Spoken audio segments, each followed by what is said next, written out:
Good evening. I'd like to call the meeting to order. Welcome, everyone. Generally, yes, but not always. Well, tonight we're going to be deliberating on different motions into the fiscal year 19 proposed budget, as well as a couple other budgets. So let's get started with our public hearing and the public comments. So we'll now begin the public hearing on the fiscal year 19 proposed budget. Those wishing to speak during the public hearing must submit a completed request to speak form to staff at the room entrance prior to 5:30 this evening. Please preface your statement with your name, city of residence, and for Eugene residents, your ward if known. You'll have 3 minutes to comment. There are lights on the timer. The yellow light indicates that you have 30 seconds remaining, and the sound will indicate the end of the 3 minutes. So first we have Jennifer Frenzer.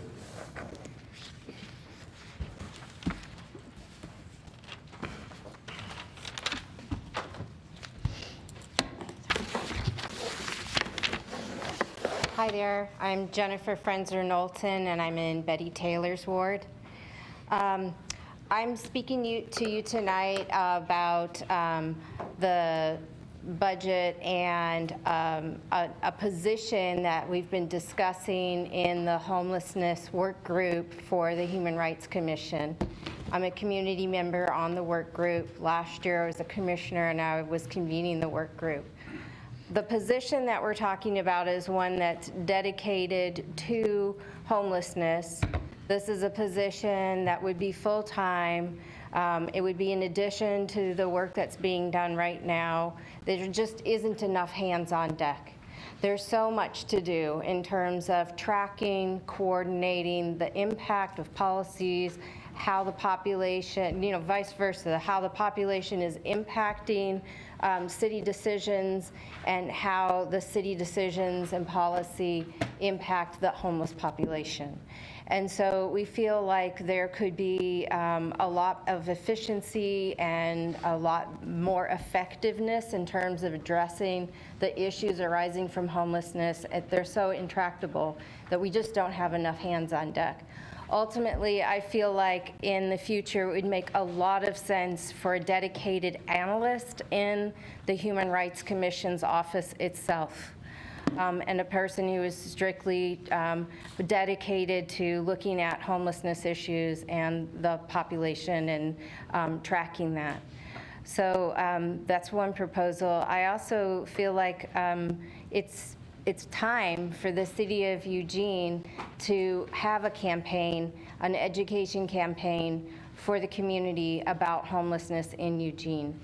And it coming from the city and recognizing that it takes all of us to make a difference, and that all these neighborhoods that seem to be surprised when we try to locate a rest stop, that they just need more information. And they, that's not it alone, but that is a very important start. So no one should be surprised when we're trying to locate a rest stop in their ward. That should not be shocking. And the myth around these rest stops needs to stop. There's a whole lot of information to counter the mythology. And the city of Eugene could step forward to do that in advance. The police department could be talking about how it's not creating crime. The city of Eugene officials could be talking about how it's not negatively impacting neighborhoods, so that a citywide campaign in advance, educating people, could get people on board before there's ideas about putting a rest stop there. What happened with the LTD meeting? Thank you. Steve Jersey.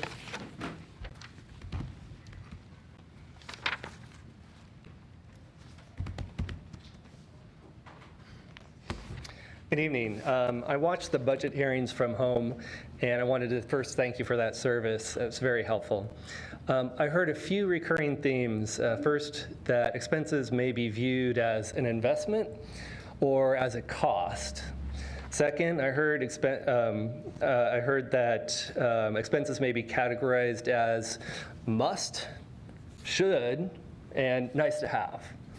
And third, that we should be cautious when extending our obligations and recurring expenses, because it may result in a budget shortfall when revenue plummets.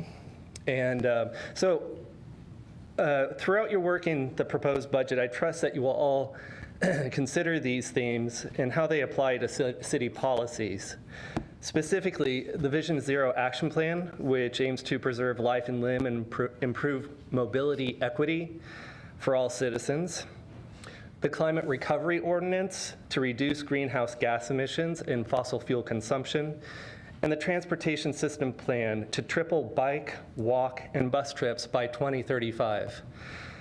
With that thought, I dug through the budget website and documents seeking an answer to the question, how well does this FY 2019 proposed budget address these city policies? I regret I was unable to uncover definitive answers, but I followed up with an email with city staff.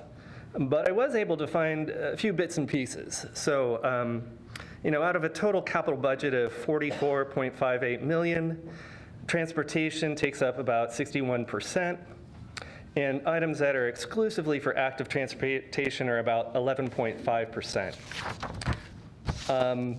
There's an item for parking structure upgrade and rehab that's about 3.3 or 3.4% of the total capital budget. And then in the larger budget, we have a $605 million. Out of that, 0.08% of the total budget is dedicated toward active transportation. Parking for cars is a little bit tricky because you can't tell if some things are being double counted, but I came up that 2.68% of all expenditures, or about 33 times that of active transportation programs, are dedicated towards private vehicle ownership. And in my perspective, that opposes equity for people who either cannot drive, don't want to drive, or would choose something else. So in closing, I hope that we shift our spending priorities and look towards equitable options and safer ones. Thank you. Thank you.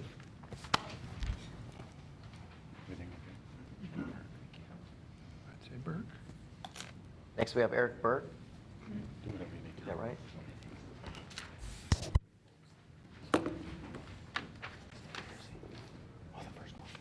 I am Eric Burke with Friends of Trees in Eugene. Thanks for all your hard work on the budget process and for the opportunity to speak. I'd like to give feedback recommending substantial increases in urban forestry funding. Communities with thriving urban forests create the kind of livable cities that are much more attractive to recruit and retain talented and innovative people who can work anywhere.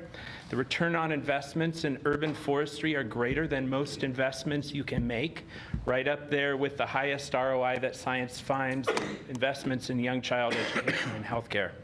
The city of Eugene has a subpar urban forest with a much lower canopy cover than most cities in the eastern United States, for example. Our 25%-ish canopy cover is skewed upwards by the 60% canopy cover South Hills, which we can expect to decline rapidly in the next decade from disease, removals, storms, and fires. Our city has a minimally funded urban forestry department with a pruning cycle of 50+ years compared to a city like Sacramento with a 10-year or less pruning cycle. Since 2014, however, the urban forestry department has reorganized its staff so nearly every urban forestry staffer is highly skilled and passionate about urban forestry, and the department has done enormously more with less in the last several years straight. The next few years is the time to invest in urban forestry to get the most bang for dollars invested. Friends of Trees has a fantastic partnership with the City of Eugene, and at a recent Leadership Awards reception, gave City of Eugene our Municipal Partner Award. Last year, the City of Eugene gave $100,000 in supplemental budget funding for planting to restock our urban forest following the December 2016 ice storm that destroyed thousands of trees. This $100,000 was used to plant over 600 additional trees in a phenomenal partnership between a private contractor who planted over 250, City Eugene Outdoors Park staff who planted over, actually 200 for the contractor, 250, and Friends of Trees that planted another 150 in addition to 375 in our regular contract with City of Eugene. This model of municipality, contractor, and nonprofit partnership is considered best practices in the field for urban forestry. I'm sure many of you have seen all these new trees around our city. Friends of Trees use the watering support in this supplemental budget funding to get the most trees in the West Eugene industrial area we've ever planted, which is the lowest canopy cover area in town. Over the last 7 years, Friends of Trees has raised more than $200,000 in monies from out of Eugene that we've used to plant trees in City of Eugene and Springfield. We continue to leverage our city contract to raise money from our Green Power grant that we just received to plant 5 new plantings in West Eugene. Thank you. Thank you. That concludes our public comments. We'll now move on to minutes approval. So in your packets, there are minutes from the May 23rd meeting. Are there any recommended changes or comments? If there are none, I'd entertain a motion to approve. Move for approval. Second? Hey, all in favor, raise your hand. Unanimous, motion, minutes are approved. Okay, I'd also like to acknowledge that we have Mayor Venice on the phone tonight. Thank you for joining us. Thank you. We'll begin the Budget Committee deliberation now. So motion language will be projected on the screen in front of you by category, and we'll give the maker of the motion the opportunity to talk about what the rationale and comments around their motion is, and then we'll do that for each motion within the category. At the conclusion of all motions being introduced, we'll begin on the left, and we'll each have 3 minutes to talk about what we heard tonight, and then once we've completed the comments that we all have on what we've seen, we'll move into the voting on the motions. Okay? So each maker has 3 minutes. So we'll begin with community justice, and we have Councilor Semple with the first one that was in. I missed, am I supposed to read the motion first? Yes, and describe why you made it. My potential Thank you. motion. Is that her making the motion? Move to recommend that the City Council allocate $500,000 in one-time funding for community justice initiatives, including support for the 911 Communications Center, funds to come from the Reserve for Revenue shortfall, allocate an additional $250,000 on the December supplemental budget with funding to come from the marginal beginning working capital after the capital transfer and any other prearranged expenditures. So we've been talking about public safety quite a bit, and I noticed that we need more. I talk about that quite a bit too. And I think this is a really critical thing. I don't think $500,000 is enough. I think it's kind of an embarrassing amount. We spent $850,000 last year on downtown, which we really need, but we also need some more emergency police, 911 staffing for the whole city, not just downtown. I'm concerned it's not enough because it covers so many things, 911 and sworn officers and their support staff and money for court and cahoots, all depending on the chief's discretion. That part I think is great, but I want him to have more discretion with more money. So I would defer to John's motions. I agree with them, and we can use mine as a fallback, or I would take a friendly to increase it really substantially. So I lend you my support, at least for the time being. Thank you. Our next 2 intended motions fall under community justice are both with John. And so John, we'll give you 3 minutes for the first one, 3 minutes for the second one. We'll just roll into the second one. You say you're done, and we'll restart the timer. All right, thank you. So I'm going to be making 2 motions. The first is to allocate $1 million for the same of what Emily was talking about. We saw last week the options in the FY19 considerations presented by the Chief Skinner. So it's as determined to be most effective by Police Chief Skinner to have the greatest return on investment both in short and long-term metrics to begin to include addressing the identified problems as quickly as possible. This can include cahoots, community court, crime prevention measures, overhiring of replacement positions to speed up the reaching the staffing needs of the department. No more than half of the funds should come from the reserve for revenue shortfall. I'm proposing that the remaining funds should come from adjusting in the FY19 budget to make the necessary allocation in a manner in which is least impactful on maintaining current levels of funding as determined by the city manager and staff. And these reductions I'm targeting should come from increases, currently proposed increases on year to year over what was done last year. So I'm not proposing cutting anything that was included in the FY19. I'm simply reducing the amount of increase that's shown in the FY19 budget. And so the reductions, however, should not come in the area of community justice. So they should not, the reductions specifically should not come on anything that comes to community safety, community justice, fire, and EMS, or the dispatch capability.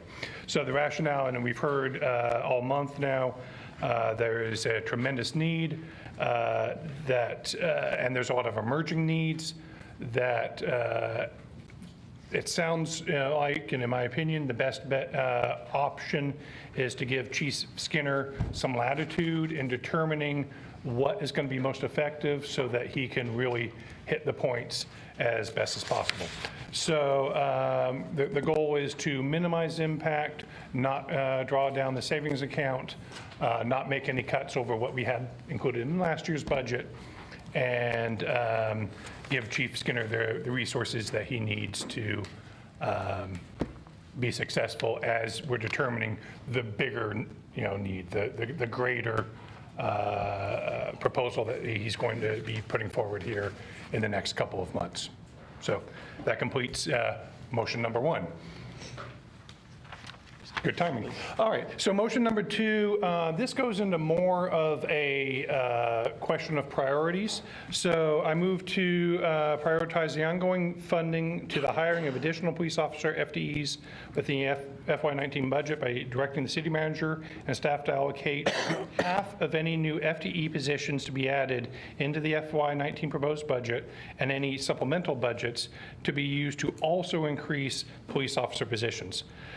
City manager and staff can have and need and should have the discretion to figure out which positions will be least impactful and make adjustments to those departments, but that there should be a 1-to-1 ratio of new hires in the police officer positions as we're putting in new positions elsewhere. The only positions I'm proposing that would not need to meet the 1-to-1 ratio would be anything that are already directly enhancing community safety, community court, fire and EMS, 911 dispatch. So those don't need to meet the 1-to-1 ratio, but I'm proposing the others. So really the larger question that we've been talking about, and I've brought up a couple of times, is a matter of priorities. And that is the priorities and what are the core priorities is very subjective. I recognize that. And I also recognize that there are challenges within the budget because some of the funds are allocated to specific topics that you can't hire a police officer FTE with, sanitary funds. I get that. But it's important to recognize and be thoughtful to the perception that we're able to make some adjustments, important as it is to adjust funds around to be able to support $5 million for the railroad quiet zones. That is great, but we also need to support community safety. And so as we're talking about perception, we need to be cautious in, if we say we have the money for the railroad quiet and we have money for 14 new positions in primarily in Public Works, but other departments, we need to be able to also put forward something more than 2 overhire positions in the police department. So I'm proposing that we have a 1-to-1 ratio. I recognize that there may be times at which that means holding off on hiring new positions in some of the specialty departments because there isn't funding in the general fund to back a new FTE in the police department. And that should be done from a matter of perception for, you know, a presumed vote that we're going to have in the fall for community safety. Thank you. Thank you. That concludes the 2 intended motions under community justice. We'll begin on the left-hand side and go around and give everybody an opportunity to speak to the proposed motion. Well, I pretty much already spoke to it. I like the idea of the larger amount to be allocated for the chief's discretion. One suggestion is we could put part of it in the December supplemental budget, as my motion did. Put $750 now and $250 in December, or whatever you think might be good. But they wouldn't need it all instantly, so that might help a little bit. So I'm really interested to hear what other people have to say about this topic. Shaun? Thanks for the motions. I have a couple of sort of technical issues with some of them. For instance, we're recommending one-time funds for ongoing expenses, which is a concern. So I think maybe there's some structural problems there. I also am not sure that we can talk about the supplemental budget at this point. It might be premature. So maybe that's up for future discussion when that's time. I like the idea of having $500,000 available for the police chief to use, but my sense is that we're a couple of months out from really having a strategic plan on how to effectively distribute that money. In July, I think, is when the strategic plan is coming out. So I think maybe something that doesn't necessarily limit how that money is spent and maybe says, hey, let's park $500,000 over here so that when July rolls around, you know, at that time we can figure out how to effectively deploy it. Maybe that's a better use. Also, I think in terms of priorities, you know, I think I understand the intent of the 1-to-1 FTE relationship, but, you know, we had this big vote. Bond measure was passed to fund parks, and so that's also a declaration of a priority. And so for us to hold back on any FTE additions that was already sort of voted on and approved seems sort of limiting in terms of scope of priorities. So I'm not really sure how to make that one happen in terms of the 1-to-1 FTE relationship. I think that is it. Yeah. All right. This is my first budget on this side of the table, so this has been interesting. And I really appreciate everyone putting the time into these motions. I like Councilor Semple's motion. I think the $500,000 is appropriate, especially with our conversation that we had last time and the work that's already been done on some areas that could be used for. And I think what Shaun was talking about is kind of what Emily had in mind, that it's just going to be there and it can be used as needed. There's not really any specific thing that it has to be used for. So I really like that, and I like the amount. I think it's very appropriate. I think we see this big problem, and it's really easy to get frustrated and just want to throw money at things. And while I appreciate that we need more officers, I think this 1-to-1 ratio is a little too soon in the process, and we need to really let the EPD go through their planning and figure out exactly what they need, and the number that's going to be attached to that is going to require more than we can give in our budget. So I would not vote for this at this time. Question for Councilor Semple on the $500,000, is that to support what we heard the presentation last time? That would basically fund the suggestions from Yeah, that presentation? Pretty much. Originally, I was going to ask for 911 and EPD FTEs or overhires, but I don't want to limit new ideas, so it could certainly still be spent on that, and I would not object. But I'm willing to see what happens with it, and if I don't like it, I won't vote for it next year. Got it. Thank you. That's helpful. I also have some similar concerns of the one-time funds being used for ongoing, but also appreciate the idea that we have some flexibility to put some money aside to see what we can get started to kickstart some of those ongoing funds. We have a lot of one-time funding requests on the motions, and that starts to add up, especially when we are looking at the reserve for revenue shortfall usage. So I'll be interested to see how that plays out. But thanks for the clarification.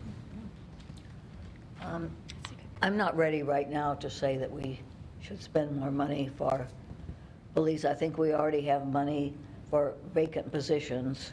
If there were a motion just to increase 911 staffing, I would vote for that.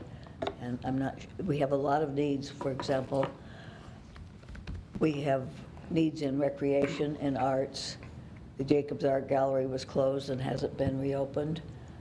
And I think there are other things. Also, we still need a homeless shelter. We need more money for that. And I think there are other things that might decrease the need for more police officers. That might come first. Thank you. One of the trends I've heard in this budget committee process has been the desire for more public safety. I mean, I've heard that loud and clear. And so it's not that we don't want to fund public safety. I think we do, and we do want to put some money into it. The question then becomes, what's the mechanism for doing that, and how much should that be? And I think that's where I'm coming from. And what I'm trying to balance here are all of the many things that we're having to deal with. I mean, as a city councilor, I've been to 120 meetings. I've heard hundreds of people stand at the podium and tell me what they believe we should be doing. I've spent hours and hours in committee meetings and hearing a lot of things. I've been with this council into goal setting and priority setting meetings where we've talked about where we want to try to allocate funds. Just today, we allocated $200,000 into a very important housing function. So I'm very sensitive to how the interconnection is between all the money we spend and how we spend it. With that said, I'm supportive of Emily's proposal because I think it provides the right balance of trying to keep everything going. And I like the fact that it's in two parts. So the $500,000 is the first part, and then there's an additional amount that comes after that. That could be beefed up, that could be increased. But I like the fact that it's simple and it's straightforward and it provides flexibility not only for the city manager, but also for the police chief and his staff to figure out exactly how they want to make that work in a one-time basis. It's a lot of money for one-time use, but I think it's important to do. And it also buys time for the chief and his staff and the city manager to come back next year and say, here's our solution for ongoing funding. And I'm very keen to hear a thoughtful, deliberate approach to how we want to address the ongoing aspect to it. I think the third proposal, which is the ongoing one, is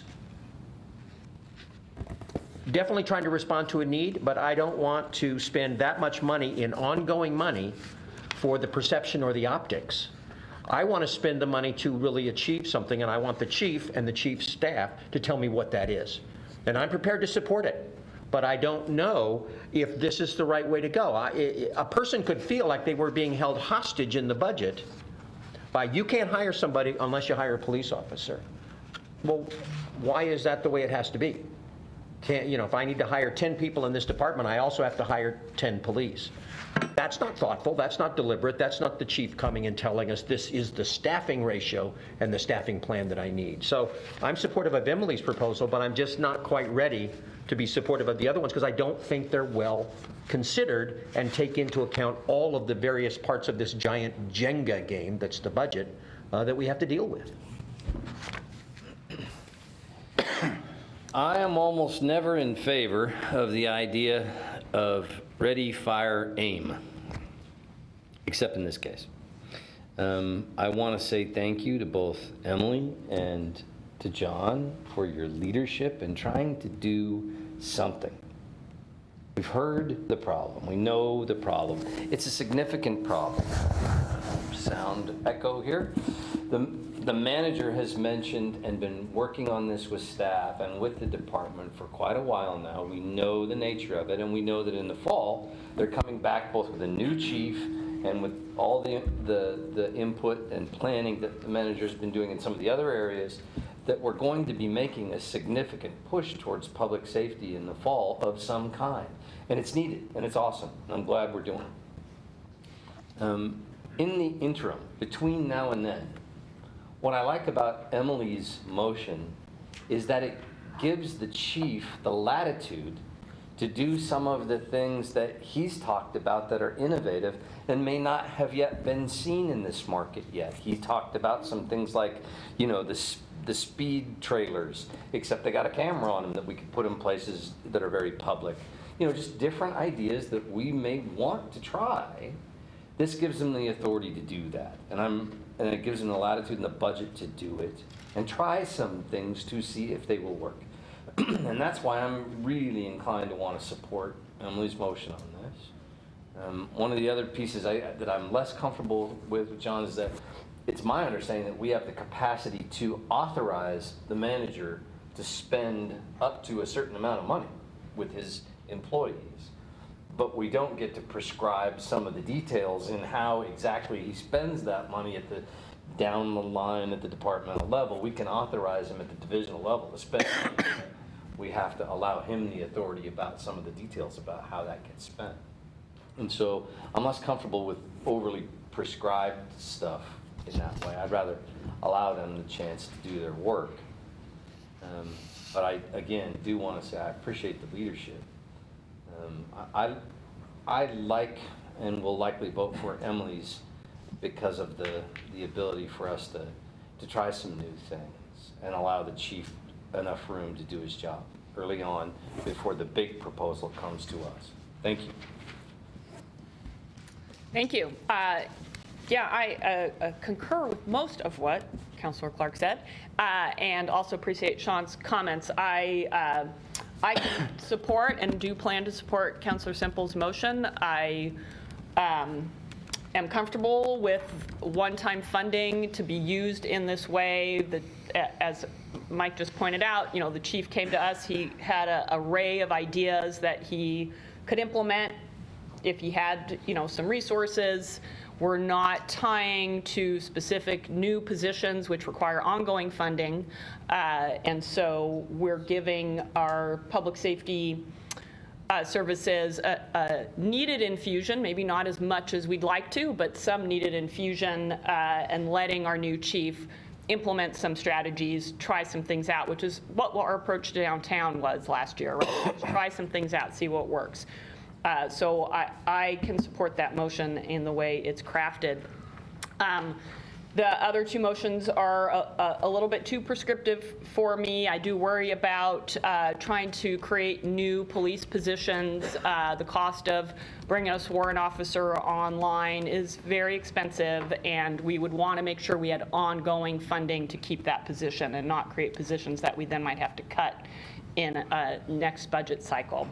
And as Councilor Clark pointed out, we're ramping up to do some hopefully robust community outreach to really get a sense. We know there's problems, we know there's dissatisfaction, but we could use some more specifics on what those things are and how we could go about tackling them. And so I'm inclined to wait. I think that's important for us to wait for that process. So those are my thoughts right now. Right, thank you.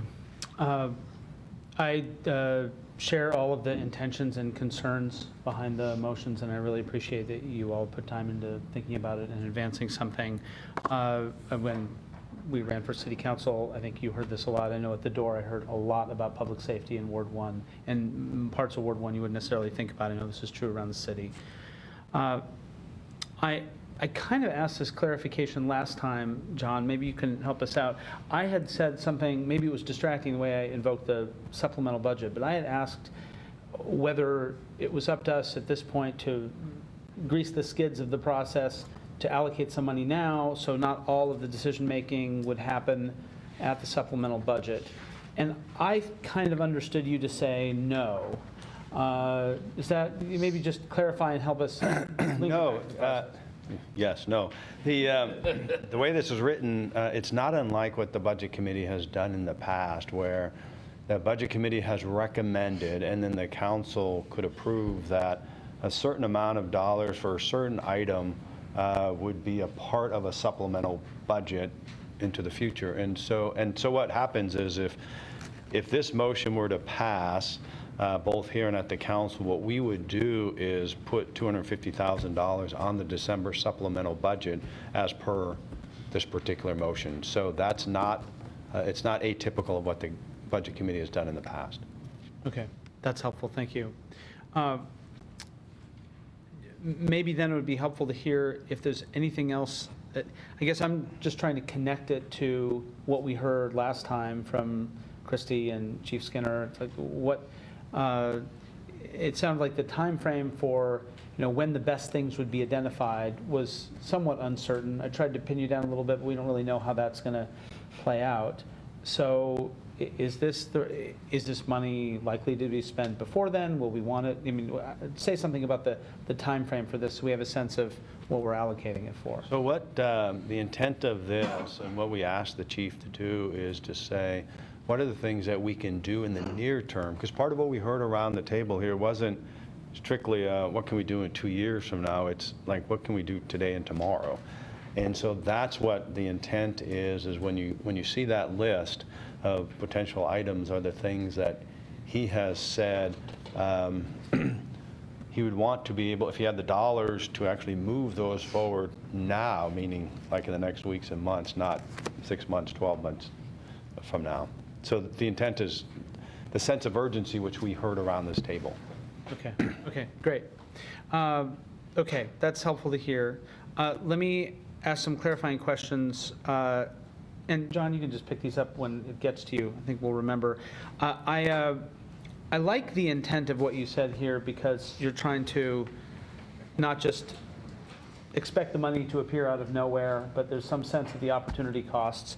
I guess the challenge I have with that is that I feel like that's essentially embedded in any budget that comes to us, is that there have already been tough decisions made. When I went through and compared last year to this year, line item by line item in the budget, very few things jumped out to me, almost nothing of magnitude where I thought I could say, oh, let's trim the fat over there. I didn't really see that. So it would be helpful to hear if you have anything in mind. If you can get John to volunteer something, that'd be great, but I doubt he will. I mean, and I mean that in the sense that you've already essentially done that with the budget you've given us, I think. But this is the right intent, but it's still very vague on trade-offs for me. And then I guess I would just pose as a question really for counselors, but also about sort of the appropriateness of expanding public safety funding significantly here. I understand that we're always tinkering around the edges with these additional funding measures at the Budget Committee, but at some point this is a policy decision, like the level of importance that we place on public safety. So it's something that should reside with the council, and it's probably something that needs its own revenue source. Thanks. Thank you for the motions. I'm inclined to support Councillor Semple's motion. As Shaun articulately presented to us, I've always been uncomfortable with the one-time funds for ongoing expenses as well, because it just feels like we're really not getting on top of it.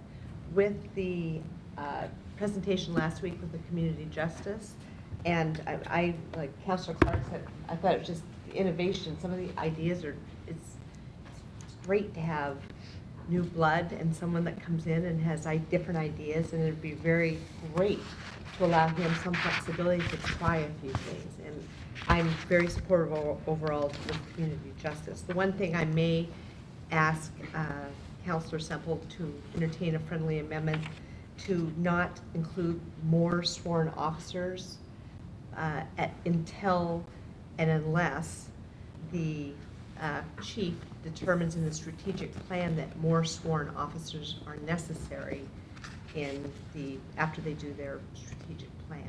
So my feeling here is to support Councilor Semple's motion with a potential friendly amendment if she would be so inclined.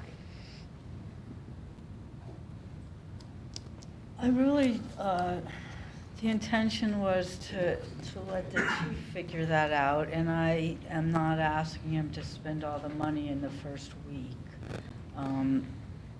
So, unless we, I'm hoping to give some more at the supplemental budget time, and I don't get the feeling that that's first on the agenda, but when I talk to officers and the union, that's what they want.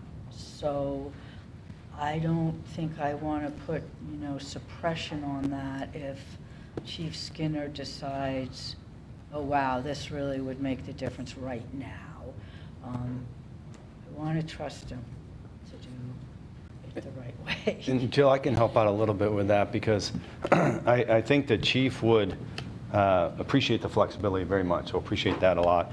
The other piece is as you might remember what he said is they have some vacancies right now that they are hustling to try to put into hire, and that's just going to take some time. And so the reality of adding additional FTE within sort of the time frame that this is talked about probably isn't practical. You might remember that they had the list of potential things that he would want to start working on. If there's ways to get more officers on the street in creative ways, I think he'd be very much interested in that, which may not be hiring brand new ones yet, but maybe there's ways to bring more actually officers onto the street with some other kinds of things. And so it just provides the flexibility for him to try to figure that out. Thank you. This is my turn then. I am most inclined to support Councilor Semple's motion with a couple of caveats. When I tend to be a risk-averse person, and when I think about this in terms of one-time money and the overall budget, I keep having this little guy in the back of my head saying, our revenues may not be as stable as we're counting them to be right now, considering that there's some changes that could happen on the federal level that could impact us significantly locally. That being said, I think this is pretty loud and clear what we've been hearing from our community about the need for additional public safety support, and police officers and CSOs or whatever the case may be. That's up to the discretion of the chief to make those kinds of choices. But in the grand scheme of the overall budget, this is not an insignificant amount of money, but it is significant enough, I think, to make a substantial difference in the delivery of police services that currently are understaffed. And as John pointed out, it takes about 18 months to, hire, train, and ultimately swear in a police officer and put that individual on the street. That's not what the goal of this is. The goal of this is to provide a much needed, I think, stopgap to the issues that we're currently experiencing, not just in the downtown core. It's all over our community. I've got issues in my ward, just the same as everybody else has in theirs. And mostly they are public safety, police related, mental health related kinds of issues that need to be addressed in a much more certain and rapid fashion than we've been able to do in the past. And I see this as, yes, it's one-time money, but let's assess what the impact of this would be after we implement something and see what happens over time. And then in another budget committee deliberation, say next year or whatever the case may be, we'll be in a better position to see how we can support further funding. Liza. So I know, first of all, thank you. I think I want to first kind of say something to Jon. I think that the specific motions that you made, I think I agree with some of the other comments about them, but I think that the point that you made about the larger question of overall priorities is really important, because I'm looking at the financial policies, and it outlines service levels for the city, that this is policy decisions and priorities that have been in place for a long time. And, you know, the first one on there is the public safety system.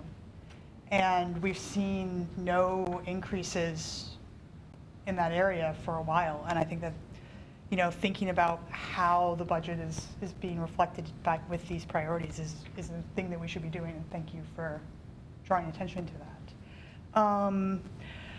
I think the other question I have is that, you know, this is the first of a number of motions that are asking for money to come out of the reserve for revenue shortfall. And I absolutely feel that this funding for public safety is necessary, but the reserve for revenue shortfall is the savings account. We have some uncertainty in the future. We have, you know, it's not projected to continue to be at that level. We're going to be dipping into it for other reasons within the next few years. And I know that last meeting when we were talking about this community justice piece, the $500,000 number was what you sort of suggested as being a prudent amount, perhaps. Was the intent for that to be coming out of the reserve for revenue shortfall? Yeah, so, excuse me. So yes, so the $500,000 reserved for revenue shortfall. So if you remember our graph, part of what we've done is we've tried to plus up a little bit on the reserve for revenue shortfall. As Greg mentioned, there are some outstanding questions that could have some significant impact, as well as future PERS, and so we use that to help just give us time to be thoughtful on some things. And so the $500,000 there, and there's a couple other here within the motions that I think could fit into that, which I would be comfortable with from a financial perspective. Okay. That's what I want you to know, that we weren't depleting our savings account. No, I would definitely say something much stronger if I felt we were moving into a fiscal place that I just felt was a little bit too far. And so I'm not there at that point with that. Wow, I've got like a whole minute left. I think I'm Moment of quiet. Jon? Thank you very much all for your feedback. I appreciate all the comments. I do actually support Emily's motion, and if that's where the votes, land, I'm supportive of that. A clarifying point, my first motion, I perhaps didn't articulate appropriately. My motion is putting forward that Chief Skinner has complete latitude to use that $1 million however he sees fit. That here are a couple suggestions, but he's the professional, he's the one that should be granted the latitude to make those decisions. So my motion was not meant to dictate a specific path, but simply outline a dollar amount and put forward some suggestions, but it gives him the latitude. So the couple comments I heard is talking about being more, mine being more prescriptive. The intent was give him complete latitude. The main difference between Emily, Councilor Semple's and mine is the dollar amount and saying an amount now, $1 million versus $500,000 now and $250,000 in the future. I would argue that mine says, well, that gives him more time to plan. You know, even if he doesn't get the money in the future, he has some certainty going forward to start to make those decisions in, you know, in a way, rather than having to wait 6 more months to find out if that supplemental budget ultimately is able to include the extra money. And then on my my second motion, the third one up there, I do very much understand that this is really pushing up against a policy decision that's ultimately council's to make. But I appreciate, Elijah, your point that the Budget Committee's directive is to try to support the priorities as outlined. And that's my desire with this motion is, as you know, because the Budget Committee only makes recommendations to council, that we as a Budget Committee can recommend to council to make, you know, 1-to-1 or something similar, but to put more emphasis upon the priority of increasing the FTEs. Chief Skinner has talked about he needs more people. The exact number is yet to be determined, but you know, we know it's at least 5. You know, there's no question that he needs at least a few more. So as we start to move forward, we can at least start making those steps now to lessen how big of a step we are going to need to make when the time comes in the fall. Thank you. I'd like to give Mayor Venice an opportunity to weigh in, share some thoughts.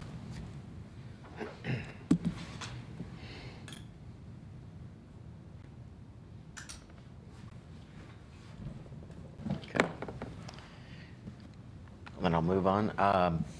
I support Councilor Semple's proposed motion there.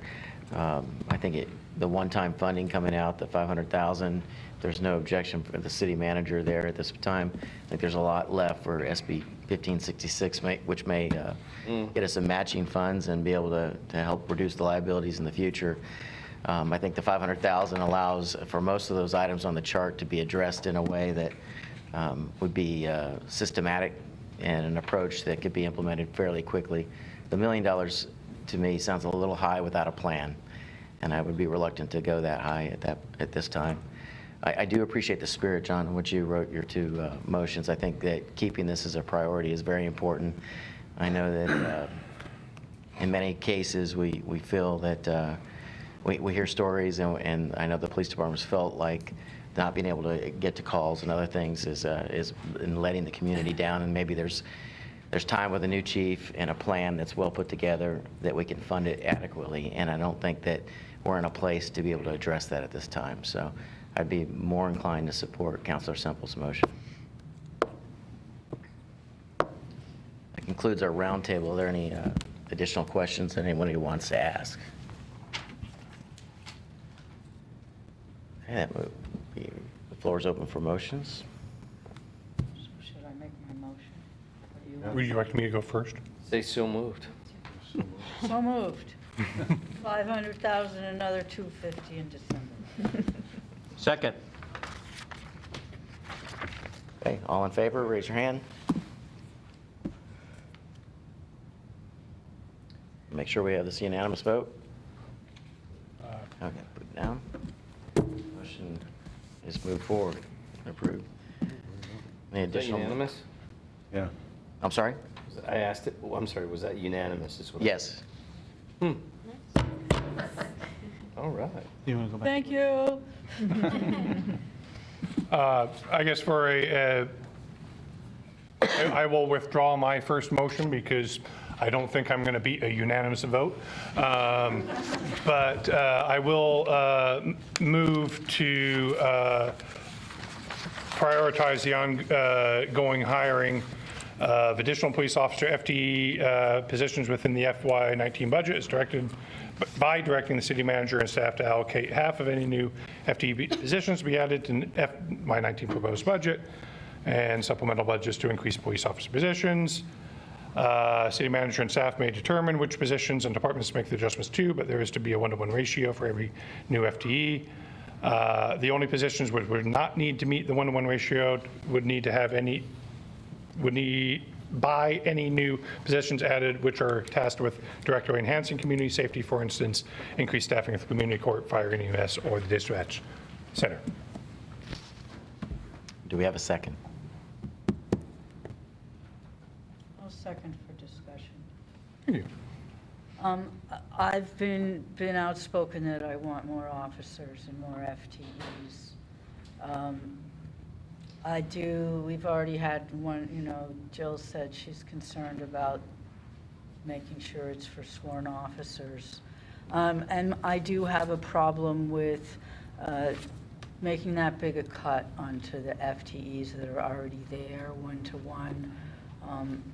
I think that we need to be a little more cautious, so I'm not going to make a friendly to make it less.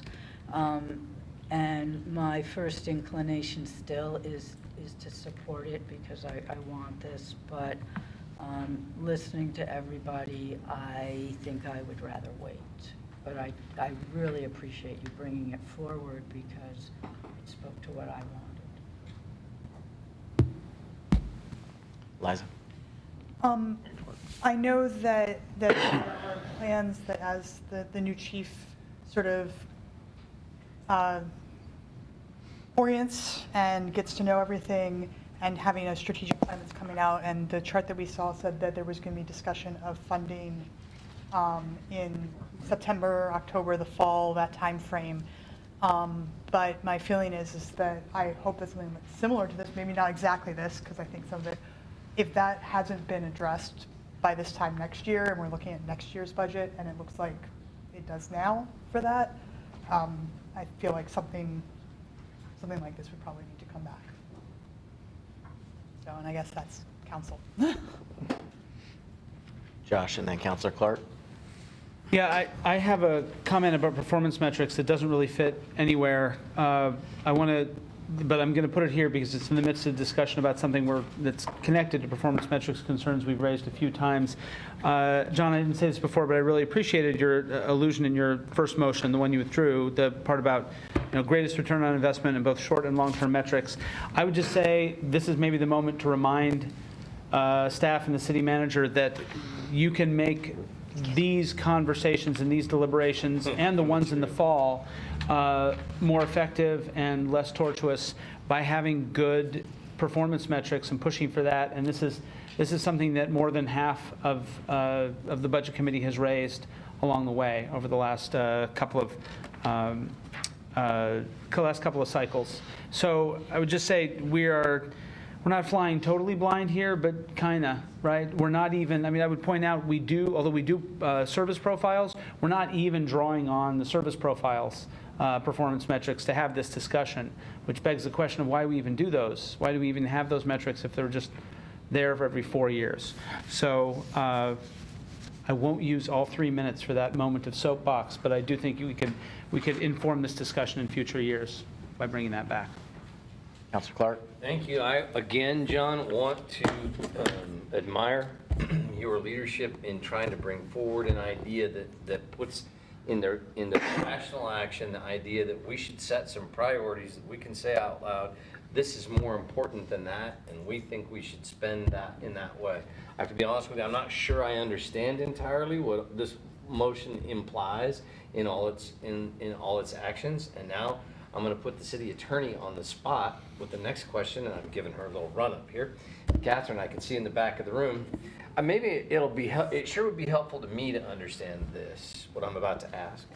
And it may help others in the rest of this budget process. Will you remind me again the limit of both the budget committee and the council with regard to, I know the manager is going to want to implement the council's will in any possible way he can. I know that. But what's the limit of our authority to tell him how to spend money? In other words, we can do that at a divisional level. We can authorize to a divisional level of expenditure. But at what level can we say, and you need to spend it in the following way? Can we do that? Well, there's two different things. There's the legally binding, you can only spend it this way, and there's the, you are our employee, and we are directing you to do it this way, and then he's not legally bound to do it, but his job is, right. So, I mean, those are two very different things. And I don't have the charter right in front of me, but it's approached differently for different items. Like contractual authority, the charter gives that to the city manager. So, and whereas the council can say, we recommend you take a look at X, Y, and Z, it still rests with the city manager in making those decisions. And so, and if you look at the way your budget's broken out, you're about to ask something else. Well, I was just going to say, and we can authorize him to spend X amount of dollars to buy a thing. And he's not obligated to spend X. He could spend X minus 25% and say, look, I got a great deal. Yeah, probably a good example, a couple years ago with Cahoots, right? You might remember that conversation where the Budget Committee and the council said, we want to increase our Cahoot services, and there were some specifics around that. And so I think what Catherine would say is legally, we can sort of mix and match that. Realistically, we went ahead and implemented as the Budget Committee and ultimately the council said, hey, this is what we think should happen with Cahoots. And so that's probably an example where it's directed towards a service in that sense. And I mean, we wanted Cahoots also, so it wasn't like we just thought it was a bad idea, but. So it's more of an art than a black and white answer to a question that says you're trying to fulfill the will of the majority of the body. But technically, in technical terms, you don't have to spend all the money you're authorized to spend. Right. And you don't have to always do it the way it's prescribed to be done. So part of what I think is what's been nice about the conversation around Emily's motion and John's first motion is, excuse me, providing the chief the discretion based on his professional experience. We did bring him in with a lot of experience to say, here's how he would operationalize those dollars to meet the outcome that this body and the council has said we want to have accomplished. And then he uses all his expertise and his team to do that, which I think is really a nice way to sort of carry that out, as opposed to all of us sort of figuring out, you know, here's the right car to buy and use these kind of tires, which, you know, it's an interesting conversation, but probably doesn't help the chief. Yes. Thank you very much. Councilor Pryor. Thank you. While I won't support this particular motion, I do think John brings up two extremely important points that we shouldn't forget. The first one is you cannot solve this public safety problem with one-time money. It will require an ongoing solution. And I think if both he and I are here next year at the Budget Committee for the FY20 budget, we can both expect our chief and his executive staff will bring us an ongoing police staffing plan that will represent an increase. That's what I'm expecting, because we will have bought a year's worth of time to plan that and say what that's going to be. And that's what I will look forward to, is having that ongoing staffing plan. Because the second point, John rightly points out that you should put your money where your priorities are. And we had that same planning meeting I talked about, where we identified 3 major focus areas, and one of them was public safety. And so if we're going to be true to what we say are our priorities, then we need to put our money where those are. And we have other priorities, and they also need to be funded, but public safety is one of them. And I'm willing to use the one-time money to buy us the bridge to get to the point where we are putting ongoing money behind an ongoing priority, and I just want to do it in a thoughtful and deliberate way. But hopefully when we're both here next year, we'll see a proposal that can make us both feel comfortable and happy. Thank you. I put myself in the queue. I want to thank John for your motion and your spirit here. I think a plan would be necessary. I think it's just too soon right now to have that. The second piece is what Josh said about the service profiles. I think that the Budget Committee met in the fall, and we were under the understanding that there was transition in the police department, and we allowed and moved forward with those service profiles. But if you think about what the service profiles do, they help us determine the funding and what we're going to get for that money. So I think that as we move through this process and come up with solutions, that those should be readdressed so we know what we're spending our money for, what level of service we're looking at. So, Any further discussion? Okay. All in favor, raise your hand. One. All opposed? Staff, do you have that? Keep your hands up, please. It's a good thing those are 1 to 14. Motion does not pass. Okay, that brings us to the next category of downtown operations. We have, Councilor Semple has a proposed motion there. You have 3 minutes. Move to recommend that the city council allocate $100,000 in one-time funding to extend the downtown operations program through spring 2019. Funding should be allocated towards park ambassadors and programming. Funds to come from the reserve for revenue shortfall. I think this is really important. Last year we put, did I get a second? Just went piling ahead. Of course it's seconded. A little early there, sorry. Thank you. We spent $850,000 to help downtown not fall apart, $500,000 at the budget, and another $250 at supplemental, and another $100 to get us through the winter.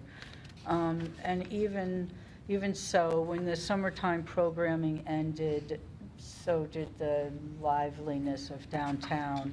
And by December, I was hearing reports that people were coming sooner and in larger numbers than in the past.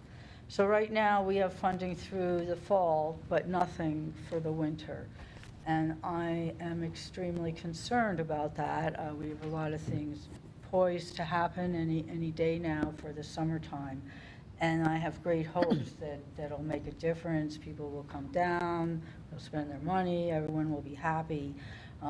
And it's just so critical to keep that momentum going that this just feels really important to me. I know it's a reserve for revenue shortfall, but I don't want to spend all this money and then have it die because we couldn't keep something going for a few more months. I think we need to do it to support what we've already done. Thank you.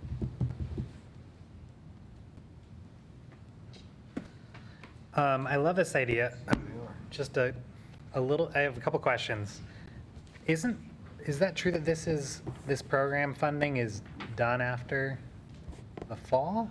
I thought it was ongoing already because we were hiring more ambassadors. There's a couple different things going on here. Okay. And so, so what Emily's put forward is the piece that is not the part that's already going on. Okay. So there's pieces in the budget already that extend some stuff longer. There's some pieces through the parks levy that incorporate some of this. There's parts of the park levy, depending on how that plays out, actually may free up some other dollars.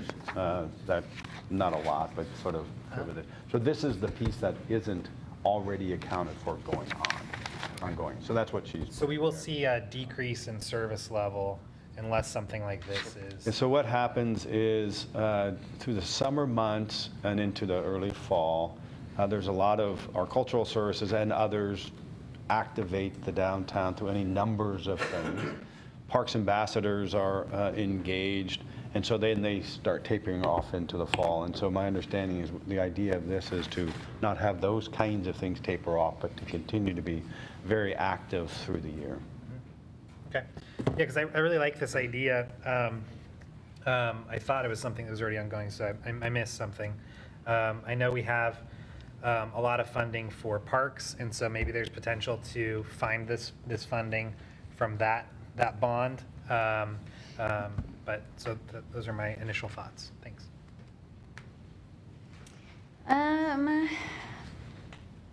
I like this idea. I'm just not sure if coming out of the reserve for revenue shortfall, it seems like we would have time to get it on a supplemental budget, or no? But one way, this is sort of one of those to give direction and then the money follows following the direction. And so if the intent were to continue to do these kinds of things, One option would be is to say, continue to do these kinds of things, and then on supplemental budget one, we would come back with the cost of that, which then the understanding would be is at that time you'd actually appropriate those dollars based on what's actually done. So that would be the second way to do it if you didn't want to take it out of reserve for revenue shortfall. In either case, the programming could continue on. It would just be a matter of where you choose to fund it, now or as part of supplemental budget one. Thank you. I also like the idea very much in this funding. I have a few thoughts. One is that programming tends to die off with weather. A lot of our programming is outdoors. So hearing a plan as to how we can program downtown through the rain could perhaps fit a supplemental budget effort. And with that, just thinking about linking this really carefully with our extra funding for one-time funding for community justice, I think these are really there's a very important link here, and that this could really lend itself to an opportunity for some creative, collaborative policing with the levy, with the park levy in place. I think that does free up some funds, frees up some thoughts and some excitement about what can be done downtown.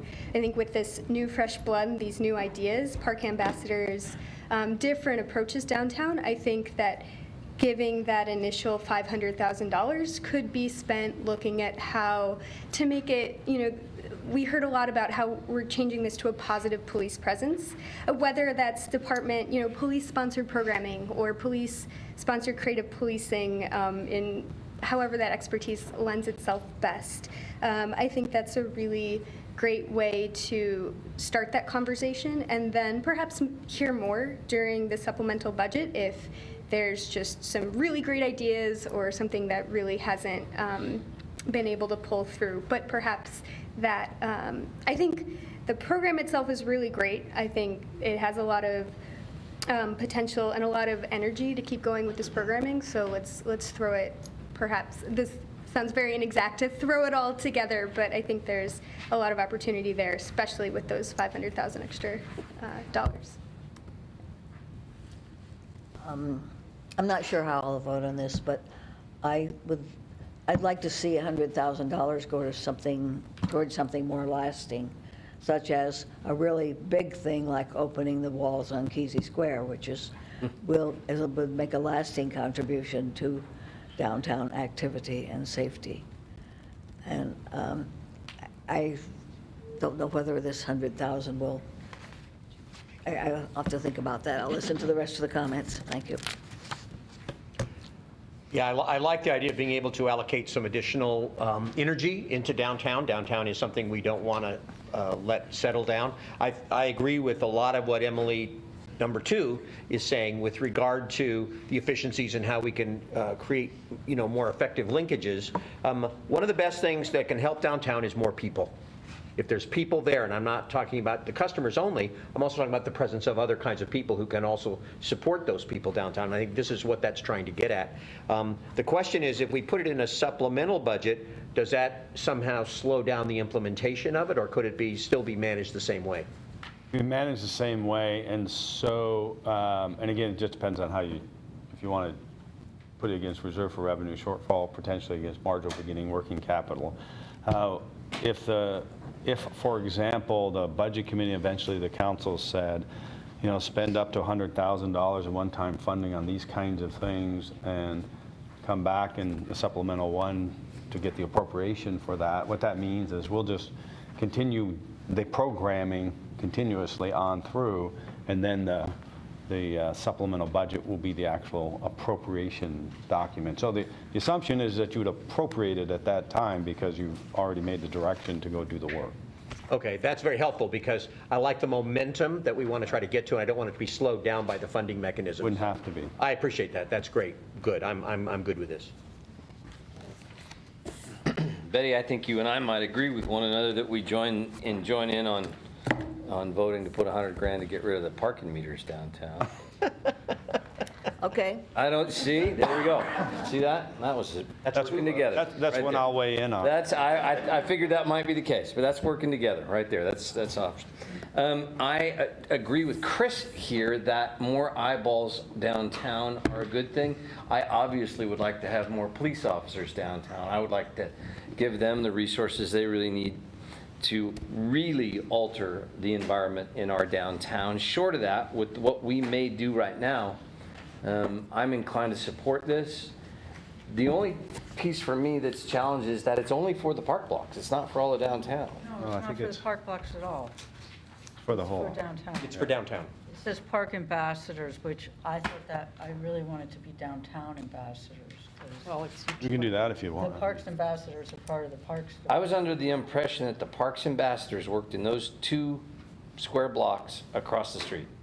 So that's, so there's a couple of different pieces. So one is there's a parks ambassador in the parks blocks. We've also had parks ambassadors that are out in the parks, in the near, downtown Monroe. civic parks. Other parks. Right, and they're, they sort of work with. The reason I was bringing this up is because there is a former officer with DEI who's a downtown business owner and a good friend, and literally begged me last week to consider an amendment to a motion.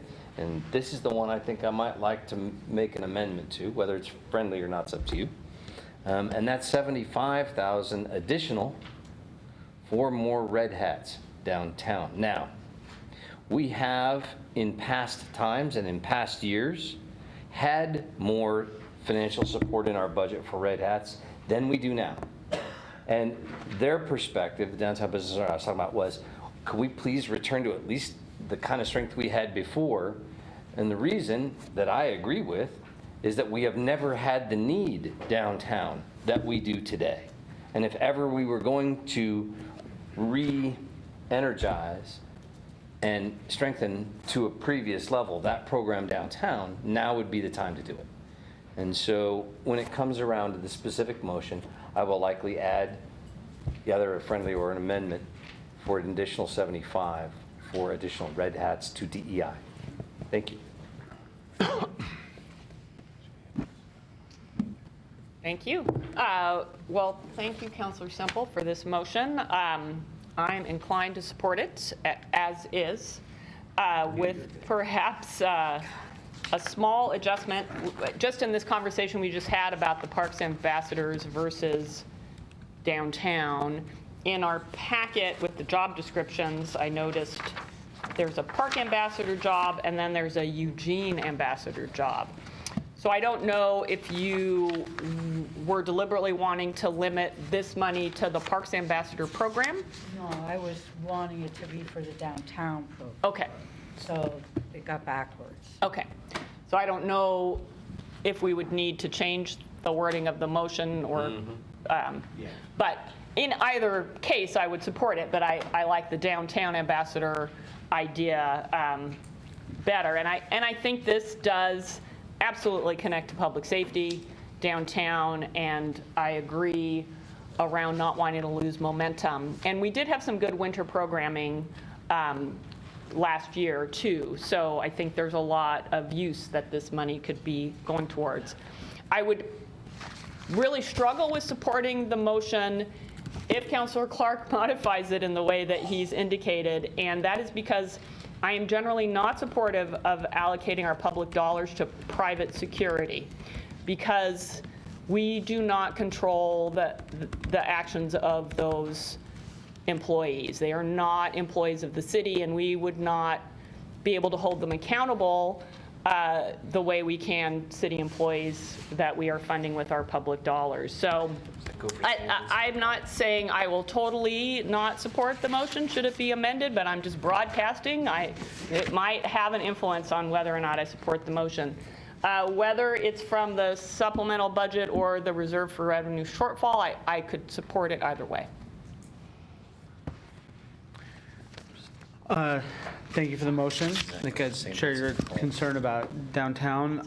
I just have a clarifying question, first of all, about what the scope would be. Downtown programming, or you say downtown operations program, there's a mention of park ambassadors. that sounds like it means a whole bunch of different things, and I'm not sure what. Can we just clarify the other things that could go under there? You can start and I can fill in. Well, it's a little bit vague, I grant you that. I think it's important to see which direction things are going this summer, which things seem more effective as to which ones we might want to continue or alter to be more effective. You know, there's one part of it where I don't want to get too dictatorial about it, but the merchants and business people downtown are just so frantically worried. And I want to be able to tell them that we're not quitting, that when fall and the rain come, we're not leaving again. So that's why I'd really like it to be from the savings account, because I want to reassure people who put a lot on the line that we are behind them. Okay. That's helpful. So you're not being super duper prescriptive, and that makes sense. Not at all. I just like, please continue on. Okay. So maybe this is not the moment, I think, but then I guess just thinking out loud about an amendment to make to this, I guess I would want to emphasize once again cost effectiveness. It's not a huge amount of money, and yet we do have some evidence that's come before us in service profiles looking at the metrics for some of the downtown programming, especially in terms of how many people are reached for certain events. I know I've talked to a few of you about Sunday streets. Some of you are suspicious when I say Sunday streets because you think it's because of my fondness for biking and pedestrian modes. That may be true. That said, it's also dramatically higher in cost effectiveness in terms of reaching people than just about anything else we do. Actually, I think it's much higher than anything else we do in terms of the dollars that we put in, our ability to leverage volunteer labor, and then reach tons of people. And to Emily's really important point, getting bodies there and occupying space with these events is one of the things that prevents bad things from happening. And so just activating these spaces cost effectively is something that we should be seeking to do. So I feel like that might be something to consider here. I think it's great to have it be not too prescriptive, but we could at least be explicit about wanting to do so in a cost-effective way. I love the variation of huge fun events that we have during the summer. Some of them draw pretty small crowds, and some of them draw really big ones. And it's important to call out that difference when we have such a small pot of money to use. We want to use it wisely. So I'm inclined to support Councilor Semple's motion. What is more to the city manager? What is more fiscally responsible? Would it be better to say continue on and deal with it in the supplemental budget, or would it be more fiscally responsible, in your opinion, for one-time funds? It's a little bit sixes. I mean, for the amount of money. So the difference, I think, would be the marginal beginning working capital is unanticipated revenue. So it doesn't actually show against sort of our forecast balance sheet, so to speak. At the end of the day, if there weren't enough marginal beginning working capital, then we would still recommend funding it if we've already paid for it. That would come out of reserve for revenue shortfall. So something that's this amount, it could probably be done either way, and from a fiscal perspective, it doesn't break the bank either way. So you don't have a preference? No, I don't. It's either way fights. Thank you. I'm ready to put all my chips in with Emily on this. With a couple of questions or caveats, and maybe you can answer this, John. Last year, we had a limited number of park ambassadors, and the flexibility for those ambassadors to go out to various parks was very evident, and it was responsive to specific needs in parks, and most notably Gilbert Park, which was taken over by people with not the right intentions. And the park ambassadors were very effective in going in and addressing that situation. Are the, Emily, with your motion, is your intent to constrain these park ambassadors to downtown? Or do they have the, do we have the option to deploy them in other troubled areas if we see that there's, staff sees there's a necessity to do so, not on a permanent basis, but as needed? So if something pops up in Monroe Park or the Greenway or wherever the case may be, those ambassadors can go to those troubled areas without, you know, they're permanently stationed downtown. So I'm just kind of curious about intent with that. Well, I'm certainly would be fine with them going to other hot spots. The police do that, but I wanted to be clear that they're you know, I put the wrong word, that they're not park ambassadors. They're not under the Parks Department. They're under the downtown department. And so I don't know what the rules would be for that if all of a sudden in Monroe or one of the other close by parks needed some extra help. I don't know how that would work out, but the intent is to be really selfish for downtown because it is so tenuous right now. I understand that's the primary assignment, but I'd be fine with it, but I don't know how you put it in a motion. So the way I think it, there's a couple things going on. One is these downtown ambassadors, now you've already changed it. The downtown ambassadors would be sort of that larger downtown area, and they, you know, they can sort of move in a greater area. And the levy did fund full-time parks ambassadors who will be unconstrained. And they will then work with the police department and others wherever they need to respond to, and it'll be year-round response, not just during the months like we've had before. So those will very much be able to respond to any of those situations you talked about. I'm good with that. Chips are all in, Emily. Hey, so I want to say that when I was reading the budget initially, the non-continuation of the funds, limited duration funds for the downtown and urban parks improvements was one of the things that I was really concerned about. So thank you for including that.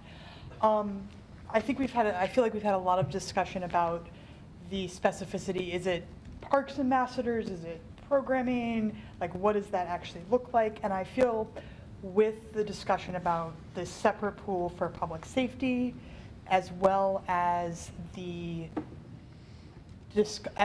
parks bond and what's coming from that, I feel like trying to be like, okay, it needs to be downtown ambassadors. That looking at this description from last year, you know, working focused on these topics, that you provided a lot of latitude, but I feel like providing even a little bit more latitude. So as you're looking at it, you can kind of say, okay, well, we don't actually need this piece of it because that's actually coming out of, you know, this other piece over here. Here's where the little bit of the gap is. And I don't know if the specifics of downtown ambassadors and programs covers, because really what we're looking is continuing the services and filling the gap of before. And if downtown ambassadors and programming is what it is, super. If what it is we need someone to like power wash the sidewalk again, is that included in this with that? I would be okay of opening it up to, I don't know what the correct wording is, I don't want to be too open, but to activities support for keeping downtown vibrant. So these, the way I interpret these are monies that are not, like the first motion was really all about public safety, and there's sort of there's some fringes on that. This is almost sort of the non-public safety pieces of it for the downtown operations piece. That's how I interpret that. So it's the stuff Colette does with programming. It could be some facilities kinds of things, if that were important enough during that time of period as well. Events, you know, could be another Sunday Streets or whatever, but that's how I interpret these dollars. Yeah, my intention was to keep the liveliness that draws people. Now, you know, if that means we need to power wash a block, well, I'm sure a downtown ambassador could push a power washer, you know. I don't mind having some latitude there, but I do want it to be towards downtown, not so much parks, towards people come down and have a good time, not so much policing, more of the carrot side of things. And other stuff is really important, but when you think how much we spent as a whole last year, and again this year, we put substantial investment into it, and it's, you know, I'm hoping it'll be a miracle this summer, but I think it's going to be a miracle that needs to be sustained. And I don't want to lose the work and the investment we've already put in. And so I guess maybe if there was phrasing that was a little broader, and it might also speak to Councilor Clark and Surratt's, that if it said, you know, what this description from last year said, where it was work to focus on, you know, downtown safety, security, cleanliness, facilities, and programming, that covers park ambassadors and provides latitude to say, here's how we're going to do it with what we already have in other places. So almost broadening that instead of just saying downtown ambassadors or red hats. So I think the second piece that I had is that I am concerned how many of these motions were saying let's take it out of the reserve for revenue shortfall, and would be curious about what the process would be to say, can this be part of the supplemental budget instead, and leave that option open? Like how would that happen? We can probably insert a couple words that would do that if that were, I think we could just insert potentially, and somebody else could be better at this, sort of after through spring 2019 with funding included on supplemental budget 1 or something like that. Okay, so that would either So there's, be yeah. a amendment or a friendly. Yeah, and then, or just funding should be included as part of supplemental budget 1 towards downtown ambassadors and programming, and then not have the funds to come from reserve. You know, so that last sentence could potentially be cut off and we just put in supplemental budget 1 or something like that. Councilor Lincoln. Yeah, I like the motion too. That it is important stuff that this would go forward. Except we've got, Councilor Surratt asked for job descriptions, and we got one for park ambassador and Eugene ambassador, but we don't have a downtown ambassador. It's, So is it the Eugene? Eugene ambassadors, Maybe we can correct really, that, yeah. because it is for downtown and has Right. a long laundry list of things that they can do. And always my favorite duty, which is perform other duties as required. It's a complicated one there. So I like the motion. I don't think it matters where the money comes from. It all ends up in a wash at the end, so it's semantics at this point. And I agree with Councilor Surratt about the red caps. They're not city employees, and they're not employees, and it wouldn't be the same as ambassadors, Eugene ambassadors. These positions can do much the same, if not better, than the folks that are red caps. So I'll support the motion as is. Thank you, Councilor Semple. I really like the motion. I absolutely support it. I would be supportive of it with Councilor Clark's addition of the red hats.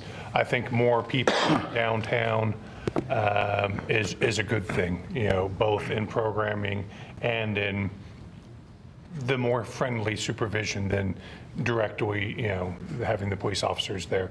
All of those pieces, all of those components are important. I'm not as worried about the red hats being a private contractor versus a city employee.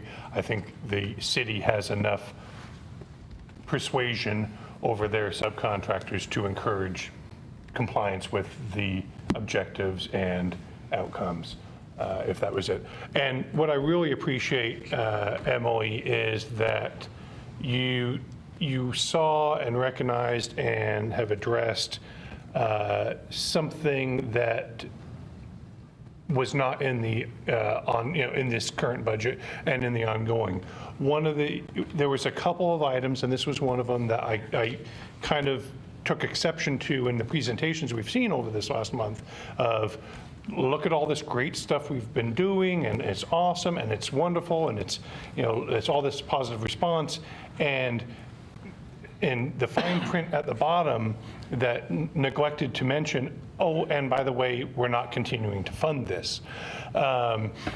So I really like that you have recognized and addressed some of these gaps, and I absolutely support it. The park ambassadors go down the bike paths? Mm-hmm. They do, okay. So I definitely support this too. I see this as part of the bridge that's going to help us. I would like to see, as you look at the larger budget with the parks ambassadors and now Eugene ambassadors, some form of service profile or data collection that says number of calls that they, or incidences that they responded to, what the resolution was, were they able to stop it, resolve it, or did it result in a call to cahoots, police department, fire, rescue, what have you, so that we could better measure the amount of monies we're spending and how that impacts other types of public safety funding. So Councilor Clark, you had a second. Oh, sorry. Did you want to respond to that? No, I was going to talk a little bit about red hats. Okay. That's appropriate. So was I, oddly enough. Okay. Is it me or him? Calling someone. I'll let you go first since you're going to do red hats, and then you Yep, follow. all right, Did you say me or him? Yes, please. All right. I will say that I certainly appreciate my colleague's point about the red hats. The only response I would say to that is three things. Number one,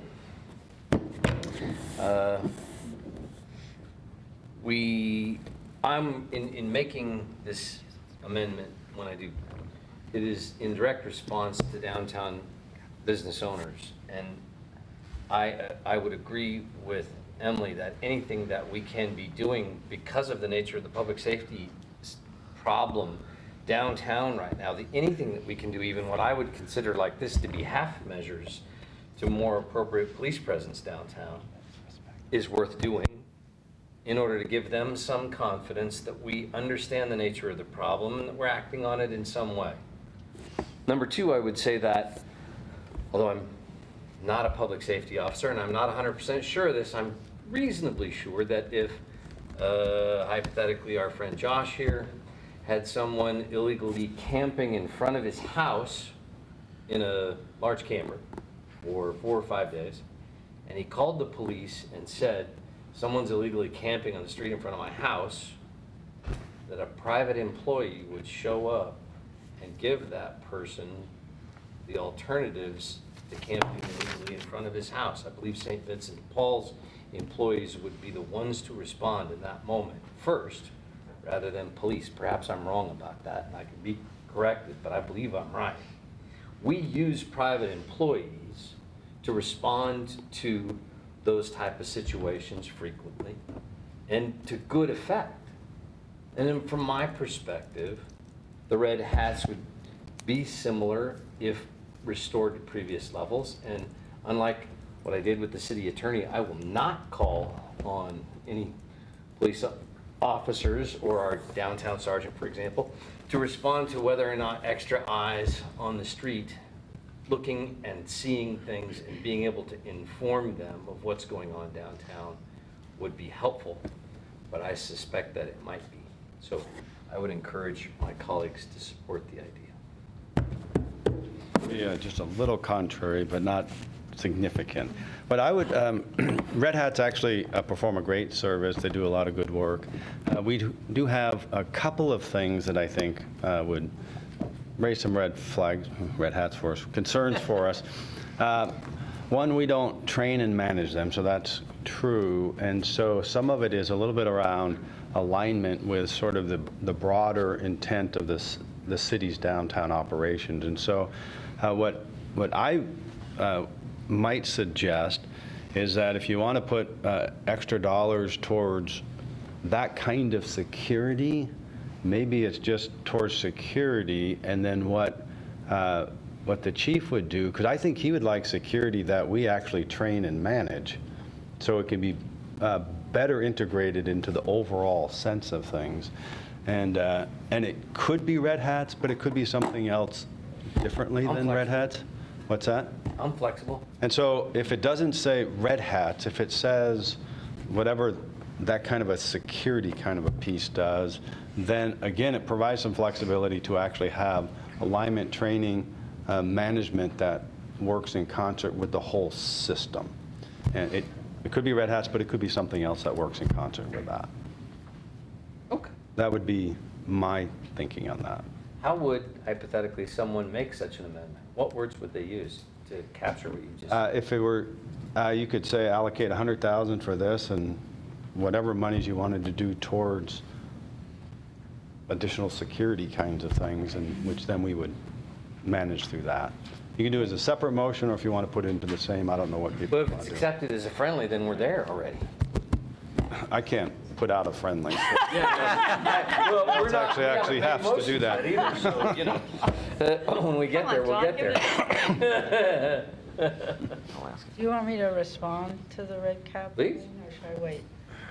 I've been asking for more red caps since December, so I would enthusiastically support money for them. However, I'd like to keep it separate. They are more of the security side of things, and you know, I put out a motion for that. I'd like it to be bigger. 75,000 for more downtown security would be great. We do hire other private security, so I'm not as concerned about, you know, them not working for the city. But separate motion, I'm all into it. But I want to keep this separate, in part because I don't want to lose any votes by mixing up two issues. So let's make another motion, but I'm not going to attach it to this one. And I would, just for enthusiasm and support, like to keep it from the reserve for revenue shortfall rather than saying we'll do it in the fall or December, because you know, we say we'll spend the money anyway, but that seems a little not good idea. But I just think it would be more supportive to say, yes, we're putting another $100,000 into downtown programming and, you know, ambassador outreach. I think it's important. It's not that I don't want to share, but I just think this really, really needs to keep going. The stamina has to keep going this year. 1, 2, 3. But I want the red hats. I'm not going to lose my motion, though. Don't think it would. Okay, that completes the downtown operations intended motions. Are there any further motions? I sense that maybe there is. Yeah, if it helps my colleague and we all get to a better reasonable, and it helps my other colleagues be supportive, I'll be happy to make it separately. So who makes the second one? Do we vote on this one first? I will. This one first. No, it's not on the table yet. You have it? Oh, yeah, yes. We need the motion first, moved. and I'll make a second motion a little later. Second. Thank you. Any further discussion? I'd like to propose a friendly amendment that the language for the Eugene ambassadors and programming be changed to be the security, cleanliness, facilities, and programming. The what? Security, cleanliness, facilities, and programming. What do you mean by facility? Continuing, let's rephrase this. Continuing the focus on downtown safety and security, cleanliness and facilities, and programming. So instead of it being a new one-time funding, it's extending what we've been doing, making that a little bit more clear. Sorry, I'm not phrasing particularly. I'm hesitant because, one, I'm not sure what facilities are, and I really want to get this about keeping people down there, you know. I want more security, but that's a separate issue from this. And since it is one-time funding, I don't feel the absolute need to attach it to what came before. You know, if it's going to change people's votes, then But I think I'm pretty clear on what I want and what the merchants and downtown people want. And we've already got some more security coming. This would continue the ambassadors. So I appreciate it, but I decline. Councilor Semple's motion, discussion is closed. All in favor? Yeah, it looks like it's unanimous. Do I have any in opposition? That motion Thank passes. you, esteemed colleagues. Okay, continuing downtown operations, Councilor Clark. I move to add $75,000 from reserve revenue shortfall to add red hats and/or security personnel at the manager's discretion. Second. I think we've discussed that all the time. Any further discussion? All in favor?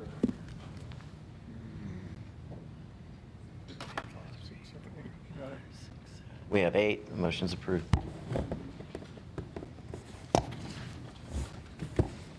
Completes our downtown operations. Moving on to homelessness.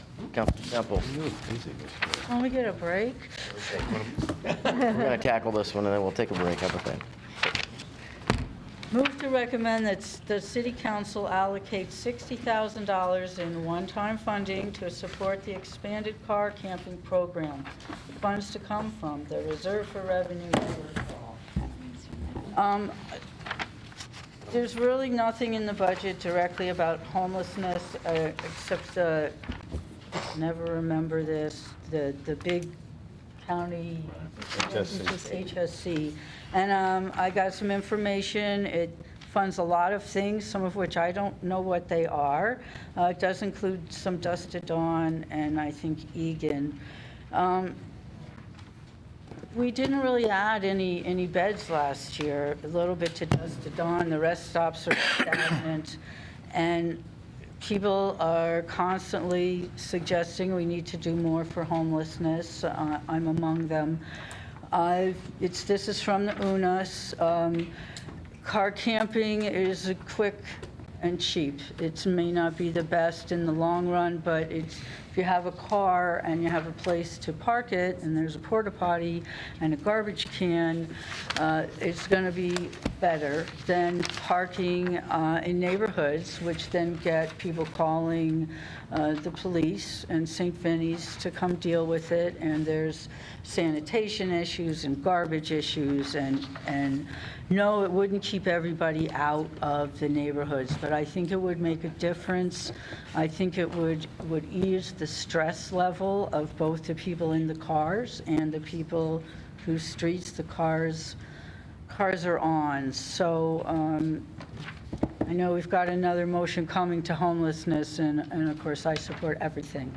But I think this is an important thing to do for our growing numbers of homeless, and I think it's humane, and I would like to see it happen. So. Okay, also under homelessness, we have Councilor Surratt. Oh, sorry. My fault. I was distracted. He's talking to me. I just want to know what happened to our break. Yeah. This one first. Okay, well, Bad call. it's going to make it difficult for me to fast. concentrate.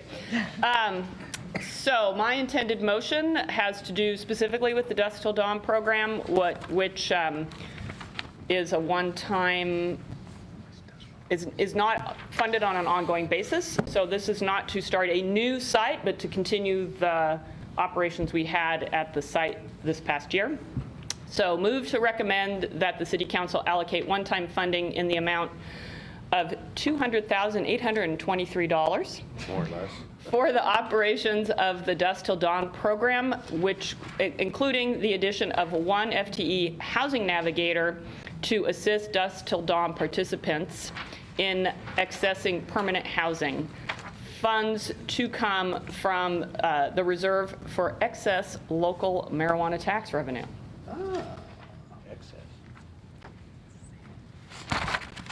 Oh, so the rationale, sorry. So the Dusk Till Dawn program is operated by St. Vincent de Paul through a contract with the Human Services Commission. And the funding for this program is provided by Lane County and the City of Eugene. And currently, at the end of the program this year, we had 95 beds of overnight shelter for singles, for unhoused single residents.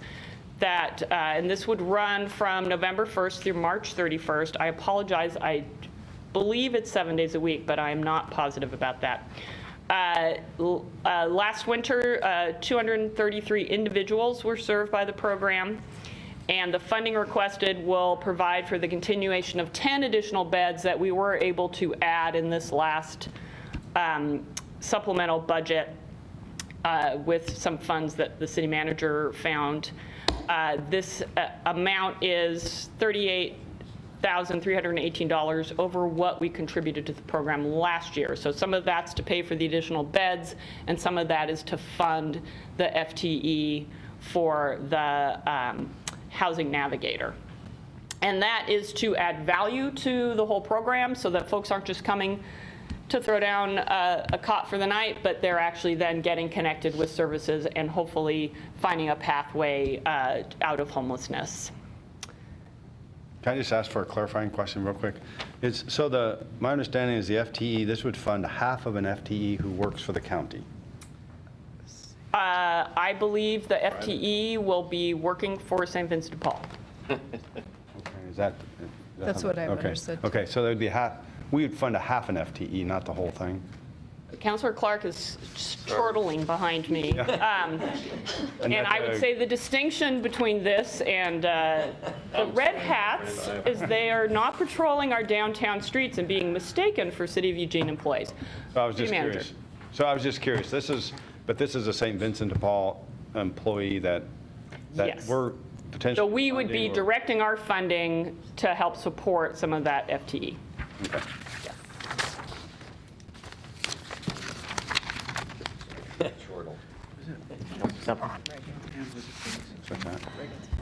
I support everything to help the homeless.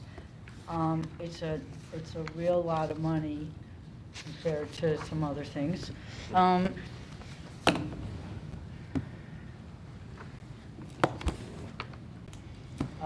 gonna support it. I don't feel really great about the FTE being paid by both. I think it's a little messy. But I have to be true to my values. I'll support it. I support both issues. I think that long-term, we need to address the issue of homelessness with a more permanent solution. I think that's going to be a better long-term solution. We set aside $1 million last year that we don't really have a plan for. But I don't think waiting around for the perfect answer is going to be better than this answer. So I think we have to fund this. Obviously, there was a great need because those beds were full every night, and there were a lot of cold nights at dusk to dawn, and the car camping is critical. And I think this also ties into community justice and all these other areas because an investment in helping people not only with a short-term housing solution, but also giving them access to a navigator to help them find a long-term solution, I think is a great investment that will reap long-term rewards in lots of other areas that our budget affects. So I will support both motions. Excellent. So Emily, on your motion, is this just keeping the car camping program? Sorry, I'm not 100% familiar with everything that they do, or are you trying to add additional places? I don't think we have any funding for it this year. Yeah, you're just continuing on. Yes. Okay. Yeah, I'd like to have more. As much car camping as 6,000 will. I just wanted to make sure I understood that. And my second question is, so I really like Claire's motion, and I love that the Navigator addition to it. I think that's great. So, John, I assume we have this money in the excess local marijuana tax revenue? So 2 clarifications. On the car camping program, there is actually $89,000 already in the base budget for, and then generally what's happened in the past is we'll add in marginal beginning working capital the expanded. So So the $60,000, for example, like this year, actually got included SB1. So that's generally how we have done it. It doesn't have to happen this year, but that's how that's often happened. With respect to the local marijuana tax revenue, you might remember as Maurizio was going through the PowerPoint presentation, and you remember all of that information. It was a pretty short little presentation. That the local marijuana tax revenue is actually, there's two pieces to it. One, we don't have a lot of experience with it, so we've programmed or recommended an ongoing piece of that, and I forget, that's 475 or so, I can't remember exactly. And then there was another $250,000 that we set aside in a reserve fund. And the reason why we did that was we didn't know how much of that will be an ongoing into the future. So some of that may actually turn it ongoing into the future. But we purposely set it into its own little reserve because the council has said that they have 3 uses for that. One is park security, one is human services related, and one is community court. So this would fit within one of those 3. And so that's a separate bucket that sits there. So the answer is yes, those dollars are currently there. Thank you. Your turn. I support the spirit of these motions completely. I am concerned, I think, as has been addressed, with continuous one-time funding added on for all of these without, and perhaps some of it's the way we're doing, as we do the motions, we don't get this cohesive plan, so list by list we're adding on, which cumulatively starts to become a lot, and so it's tough to see these all in perspective. If there's already money in car camping, the car camping program is great. There's a lot of really great services, so it starts to feel a little arbitrary, and that's my concern. Because there isn't an extended plan for the car camping program in terms of what that levels us up to. With $60,000, how much more do we get with that program? And I wish I knew a little more with that. I don't know, Emily, if there's any details. Okay. I just pulled it off the UNA, so. Yeah, Right. yeah, right. So there is a Right. need for an ongoing Yes. funding of $60,000 for the Yes. expanded car camp, so that's true. That's above and beyond what's in the base. Above and beyond. So it's in the UNA, but we don't sort of know, we can't quantify how that changes practically the operations that are happening now. Do we have that sort of? So I don't know if anybody here knows that, or St. Vincent de Paul knows that. So they would say it allows an additional X number of car camps to be open. Sure. Okay. And they can manage X more and fund the facilities that go with them. Yeah. I'm Westerman, PDD Finance. And sorry, I'm wildly nervous when I start talking in front of groups. So I also happen to manage the car camping contract for the next few weeks. This one-time funding goes all the way back. My chart stops at FY13, but we've been adding it since then. Okay. So it'd be a little bit hard to do kind of a marginal analysis on what the benefit is since it's been part of the program for so long. Okay. Wow. Oh, we're going around, sorry. Okay, that's helpful. Yes, thank you. I also I think Dust to Dawn is. Stay. Oh. We know you'll be nervous the whole I got one time. for you too, brother. I warm up after a few. I think Dust to Dawn is really important. I struggle with the idea that we use the majority of the reserve, the local marijuana tax revenue, which I think community court is really important. We heard a lot of really important testimony about what that does for us, and to put all of that money towards one program instead of maybe leaving some to portion out as we go, especially as there's still some uncertainty around that funding. I'm a little uncomfortable with, despite being supportive of the program itself. So I'm a little on the fence about both of these, and I'm eager to hear more. First, we should encourage everybody to use more marijuana, apparently.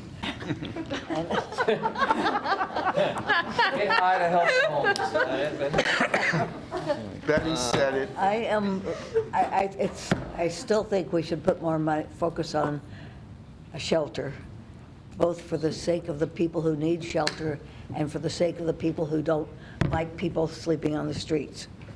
The two sides, and also I'm very concerned about attracting people to Eugene, and I know that's not a popular thing to say, but I'm sure I know it happens. That they're not, and homelessness is a regional problem. It's not just Eugene's problem. And I thought we were, excuse me, I guess I need a smoke or something. Just kidding. I thought we were moving toward having the county, being involved with the county, and actually there should be state-supported shelters. But I do think that we need a shelter downtown and a place to see if people get really upset when they see people lounging around the library sleeping with all their belongings there. And if there was a place to say you could go down the street and there's a bed and there's a room where you could gather, it would be helpful, I think, to them and to the other people who are offended by having people sitting around. A place to keep things, a place to sleep, a place to talk to other people, a place where the service agencies could come in and help people. I'm really concerned about throwing bits of money at something and not building a real place. And I guess that's it. And this marijuana tax money, I guess, is great, but we should think a little more about. It's like you got a present and you just keep spending it without thinking about it. Thank you. One of the challenges is that we keep using one-time money on human services because we don't have a clear and mutually agreed direction for where we want to go with human services. For a long time, we've been relying on the Human Service Commission to do that work for us. And so we just give them the money, they spend it wise, do good, avoid evil, and we didn't really have to think about it. But now, more and more, we're beginning to identify specific touch points where we want to have an impact, but the touch points don't connect together and they're not part of a cohesive strategy. So we keep saying, well, we'll put one-time money in there until we figure it out.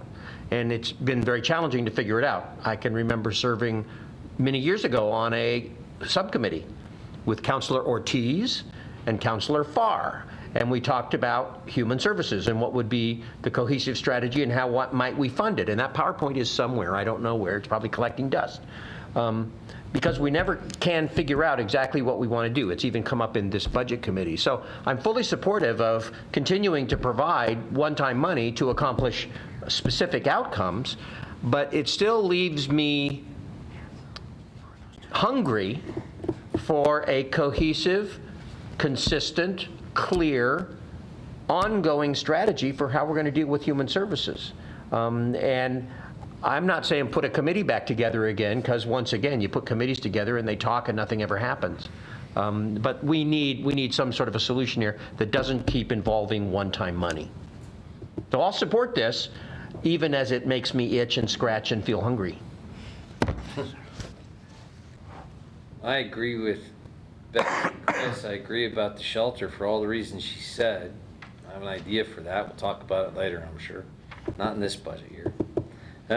It's always interesting to me. I understand the manager's desire, and certainly the majority of council and the majority of the budget committee's desire around our general principle of ongoing versus one-time funding. But if I made a motion right now that we will absolutely spend in FY21 the following thing, there's no way on God's green earth that the council in 2021 would be compelled by that measure. They can do anything they want to. They can't, we can't make any motions that compel future councils or future budget committees to do anything. They get to do what they want to at that time. Which means, in reality, there are no ongoing expenditures. There are only a series of one-time budgets. I get the wisdom of managing and planning for the ongoing thing we are likely to continue doing. But there are some times when we need to break that rule to address a more immediate need, and it's important for us to be able to talk about it the right way. With Emily's motion, I will say, I was at, I think I'm the only one in the room who was at that neighborhood meeting where the LTD car camp was proposed for Santa Clara. I watched the 300 people in a room literally half this size, maybe 2/3 this size. And they were very angry because I don't think they draw the distinction. So I will support the car camping idea because I believe it's a good one and I believe it's a program that works. But I'll support it so long as we're not placing those car camps within residential neighborhoods. Okay? And if that works, that works. But I believe that we would instigate more problems than we would solve in trying to put them there. And with Claire's motion, I don't know, I have such a problem spending public money on private organizations for public services. I'm sure I'm comfortable with that. I am actually, sorry, I had to do that. I am interested to ask the gentleman at the table, though, about how much money as a whole do we spend on St. Vincent de Paul? Oh, I'd have to get back to you on that one. Broad range, just, $1 million, $5 million, just how much? Who knows? No, We would have to get back to you on that, because there's Well- probably things that are outside of PDD, which Tim may or may not know about. Right, true. I'd be very interested in knowing what that number is, but the trouble is, this is our last budget committee meeting, so we won't talk about that. Not in this context. And I think it does bear on the issues we're talking around human services and about private contracts and private organizations that we're hiring. I just ran out of time, but thank you. Brett? So to answer some of the concerns expressed so far, well, first of all, I am inclined to support Councilor Semple's motion. I think, as the city manager pointed out, we have tried to expand the car camping program through supplemental budget each year, and it is an identified need in our community to find alternatives to illegal camping and folks sleeping outdoors without some better security that is provided by the car camping program. So in reference to, community court, I believe, is fully funded for this year. Yeah. And it's not in a position right now to expand or to utilize extra funding, even if we were inclined to throw extra funding at it. It wouldn't be prepared, I think, to take that on and figure out what to do with that funding. I do fear that if we aren't able to find dollars for Dusk Till Dawn, we may not have the program again operational in the winter. It's an enhancement to the Egan warming centers, which are almost entirely volunteer-driven. This is a staffed program, so it is slightly different. And the funding would go to the Human Services Commission, who would then establish the contract with St. Vincent de Paul. And then we do have 2 city councilors and budget committee members who serve on the Human Services Commission and provide oversight and input into how those dollars are allocated and also receive information on the results. Absolutely agree with Councilor Taylor. I was one of the people who really pushed for the $1 million down payment on a permanent shelter. That's something I really think we need to do as a community, but we're not going to do it this year or next year or the year after.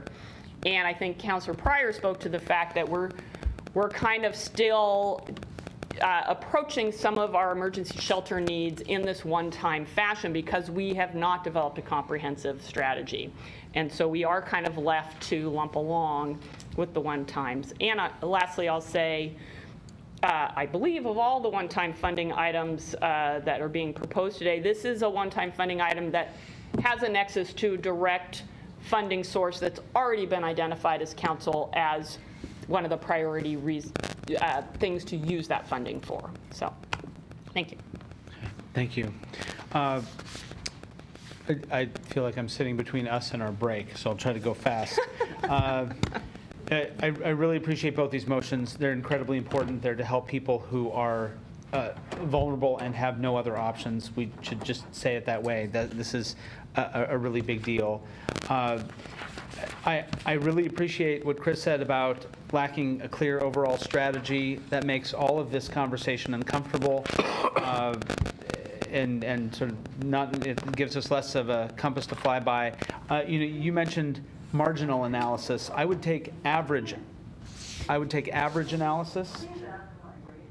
Okay, they're closing. I would take average analysis, and I'll just do the best example I can do with the Dusk to Dawn program. I couldn't find the numbers really fast, Emily, for car camping, but on Claire's motion, so the city is putting forth about $200,000, though this is more than there was before, I believe, and there's about another $90,000 from Lane County. So if you look at that total and you assume something like 85, 90 people out of the 90 beds occupied per night, it's 120 days, November 1st to 121 days through, or is it March 31st? Okay, so it's a little bit more. My math is going to be a little bit off, but we're looking at something like $25 per person per night to shelter people at the worst times of the year, the hardest times to be outdoors, and we're connecting them to services. So you can sense my desperation for having some sort of measure of cost effectiveness.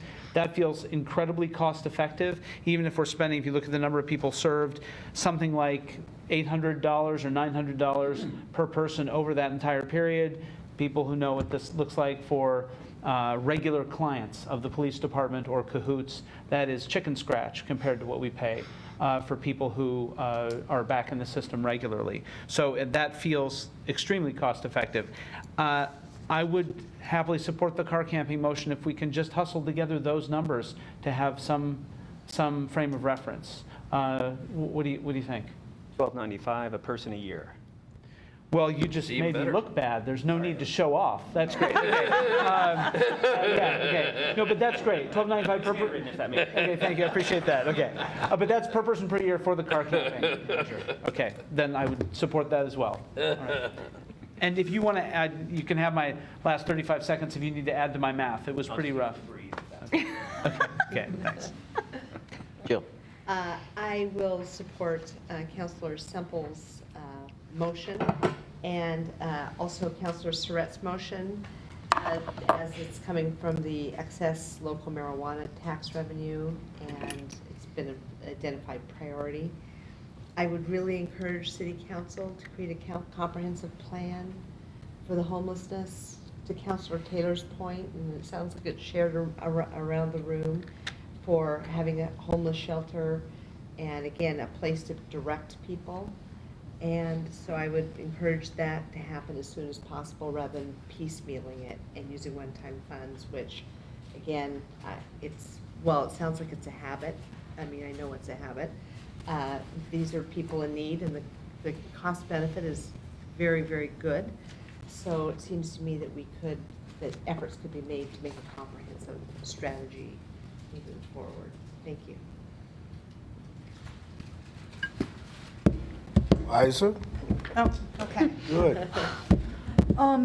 Just a couple of quick clarifying questions. The city council made the car camping program permanent, correct, relatively recently, and so there is money in the budget for the car camping program. Right, there's $89,000 in the base budget. Okay.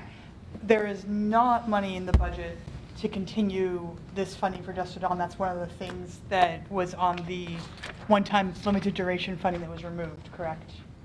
Okay. So if we don't do something with Dusk to Dawn, then come November, a service that happened last year would not happen next year, correct? Potentially that's correct, unless there's some other funding. Unless they find other money or something like that. HSC does have some dollars towards it, so it would probably be the volume would be different. Okay, is the same true of the car camping? Are we funding the car camping program at the same level as we funded it last year in the current budget? So this is an expansion of that program. So the base budget, 89,000, the expanded 60,000 was a supplemental budget item. And so all this, what this would be doing is including that $60,000. And so it would, so this next year's car camping program would look similar to this year's car camping program in scope and. Okay, and so that was, I feel like it's weird with the supplemental budget and the limited duration, so that was also kind of one time that wasn't included in this budget. Right, in the supplemental. And the reason why we often choose a supplemental budget is, as I mentioned before, it's unanticipated revenue, and so it doesn't, notwithstanding Mike's comments about one-time money, it makes a difference in how we actually then choose to fill or to budget based on potential future gaps and everything else going on. And so if it's built into that forecast, it impacts decisions differently than if it's put into a supplemental budget, or potentially could impact differently. And then I think for the sort of rest, is there any reason to take it out of, is it make any difference whether it comes from reserve for revenue or supplemental budget, or is it? You know, again, it's just, we do it because it's more conservative to do it out of supplemental budget, and so when the money's available at that time, you're budgeting for it, and we would anticipate the money being available. It just wouldn't go against the current budget, numbers. And so whether you do it either way, for 60,000, it's not going to break the budget, but we do it because it's a more conservative way to budget for a need like that. And then I guess with my last minute, 'cause I won't use my full 3 minutes, I just want to second what Emily said, which was that to some degree this whole sort of piece of, we have a bunch of motions that say let's take some money out of the revenues, let's take some money out of savings, let's take some money out of savings, without really that discussion of priorities or of the long-term plan, and we're kind of deciding piecemeal. Is, of course we want to help the people in the community who are homeless. Of course we want to increase public safety. Of course we want to do all of these great things to increase the downtown, but having these like piecemeal, is this worthy of money without that bigger picture, just feels very uncomfortable. Welcome to the budget process. Yeah. You did every year. Last year we did a motion for $1 million for shelter. And the first thing we did was contract for a study to be done. Actually, the county has done that, so we're providing input on the scope, and we'll get the results of that, and that'll help inform our recommendation.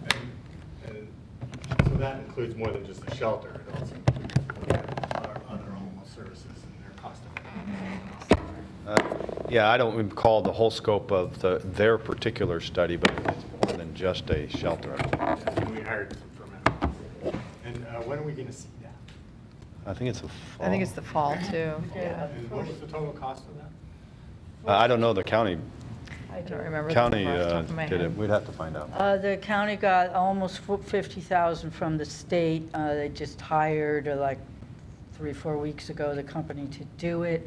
They're coming back with an initial report on their findings of what we might need in September, and then a final report of what they recommend. I think that's how it goes, in December.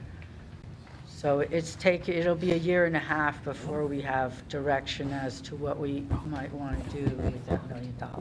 So what Emily said, I'll answer. On the plus side, we didn't have to spend the 50,000 to get information we need. And that's the total cost of the study? Yeah. Yeah, well, and so we did allocate that for a shelter, and we stuck the money in the bank, and we haven't done anything for homeless services in the meantime in the past year. And instead of having that money in the bank, we could have been using that to provide homelessness services over this last year. But we didn't do that. We just holding it instead of providing real services to homeless folks. So I think that's too bad. I think the council should reassess that. But kind of almost symbolism to hold the money as a down payment when we don't really know what we're doing with it. And we didn't, and we won't for a year and a half. So while that money could be used for good homelessness services this upcoming winter, which we need to start planning for right now. Having said that, I'll support both these motions. John? Emily, again, I support your motion. One of my, again, areas that I struggle with is when year after year after year, we have ongoing funding for the exact same thing. When we don't renew it, it's a cut in service. And so I struggle with that. This seems like a reasonable amount, and I support your motion. Councilor Sire, I cannot support your motion because of the amount of money we're talking about. It's an important service. I don't dispute that, but again, this kind of comes back to the previous conversation I made at the beginning of this meeting about priorities. You know, this is very close to the dollar amount difference that was between Councilor Semple's and my motions when we were talking about community safety, and we didn't have a plan, and we didn't have, you know, so all those exact same arguments that went into that are still present here. So we don't really have a good ongoing plan for how we're going to address the homeless issues. You know, we don't really have that. And yes, there is money available in the excess marijuana tax. However, when Chief Skinner comes back with his recommendations, that is a source of revenue that could help support his recommendations. So I can't support your motion from a principle standpoint. That I agree homelessness is vastly important, but to support it, I counter my previous arguments I was making when it comes to community safety. Thank you. I support both motions. I think that this is a bridge to somewhere, I hope, and not a roundabout, and that we'll have more of a comprehensive plan to move forward. So. I just want to make sure clarification expectation.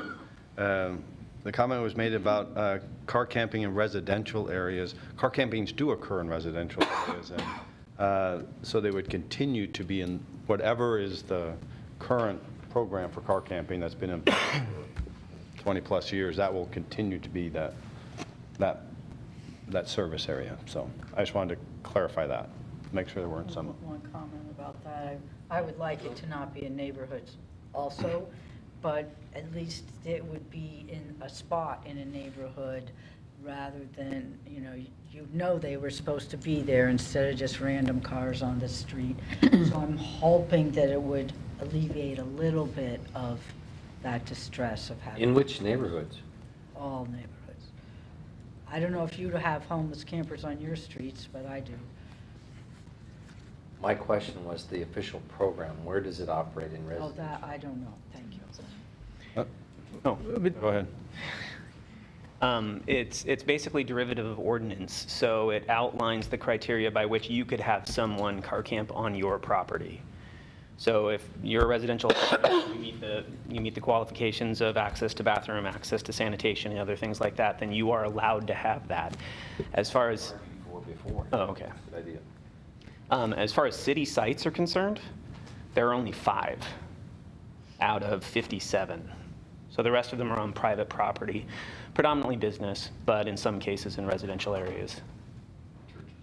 Churches. Mm-hmm. Thank you. I just didn't want to leave that out there. Well, and just as a clarification, I mean, even some of the sites, I mean, I'm thinking about, like, isn't one of the sites either the west end of the fairgrounds or the ROTC or the ROTC site? Yeah, like a naval reserve. Yeah, naval reserve. Like, so. It's in the friendly. I mean, but yeah, I mean that's surrounded by residential. Yeah. Mm-hmm. Okay. Okay. Coming to the time to make formal motions. Oh, yeah, that's right. We're not going to take a break. Just a quick vote, right? Just quick vote. So I move to recommend that the city council allocate 100,000, no, that was the other one. Let's do that again, another 100,000. This one's shorter. I move to recommend that the city council allocate $60,000 in one-time funding to support the expanded car camping program. funds to come from the reserve for revenue shortfall. Second. No discussion? All in favor? It's like unanimous. Any further motions? You. Voted in favor of the security thing. Yes, sir? Would you like to make a Knocking motion? me again. I saw that. I did that on purpose this time. He's just messing with me. Move to recommend the city council allocate one-time funding in the amount of $200,823 for the operations of the Dusk Till Dawn program, including the addition of one FTE housing navigator to assist Dusk Till Dawn participants in accessing permanent housing. Funds to come from the reserve for excess local marijuana tax revenue. Second. Say hands, all in favor?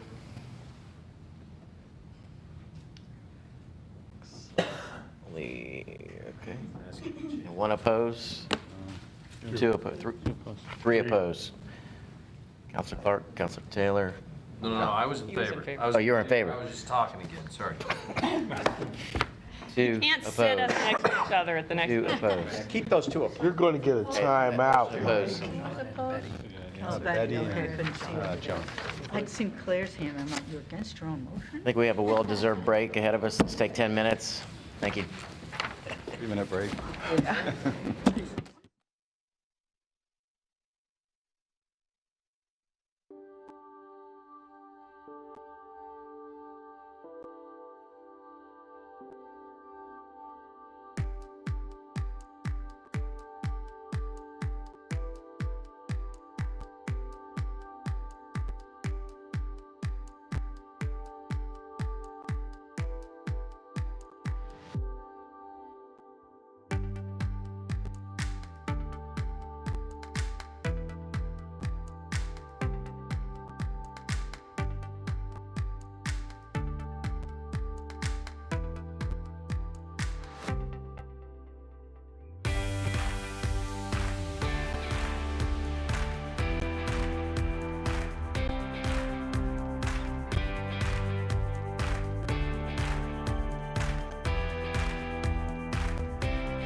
have fun rather than the Bonnie Pepper.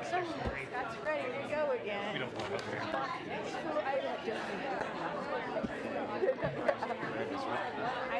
Emergency preparedness, correct. Hey, welcome back, everyone. Welcome back. I might be able to go and share. We have one more proposed motion. It's under emergency preparedness with Counselor Semple. More motion. My apologies. Okay. All right, this is my last one, you know, it whips them up during break. This motion is about emergency preparedness. We have so many things we're concerned about with potential earthquakes. Love to have a bridge. So funny. Children, please. Sorry. I'd like to have a bridge that could get us to the hospital and buildings that would stand up and a fleet building. But those are really, really expensive things. And if the buildings fall down, we're going to have a lot of immediate needs. And CERT's a really, really good training for that. We have the fire department and public works are trained, but imagine, you know, we're going to need all our neighbors helping each other. CERT is really popular. There's a waiting list. The classes are filled up. The people I've interviewed who've done it are incredibly enthusiastic. They learn stuff. They feel valuable. They can network and tell other people about it. And I think even just the community building of the class participants is amazingly valuable. However, it's going really well, but they do not have the capability to expand right now. So I am not going to make this motion. And there you have it. On my list of 6 things I really wanted to make motions for, there are 2 that fell off the list, so I'm just going to mention them for the future.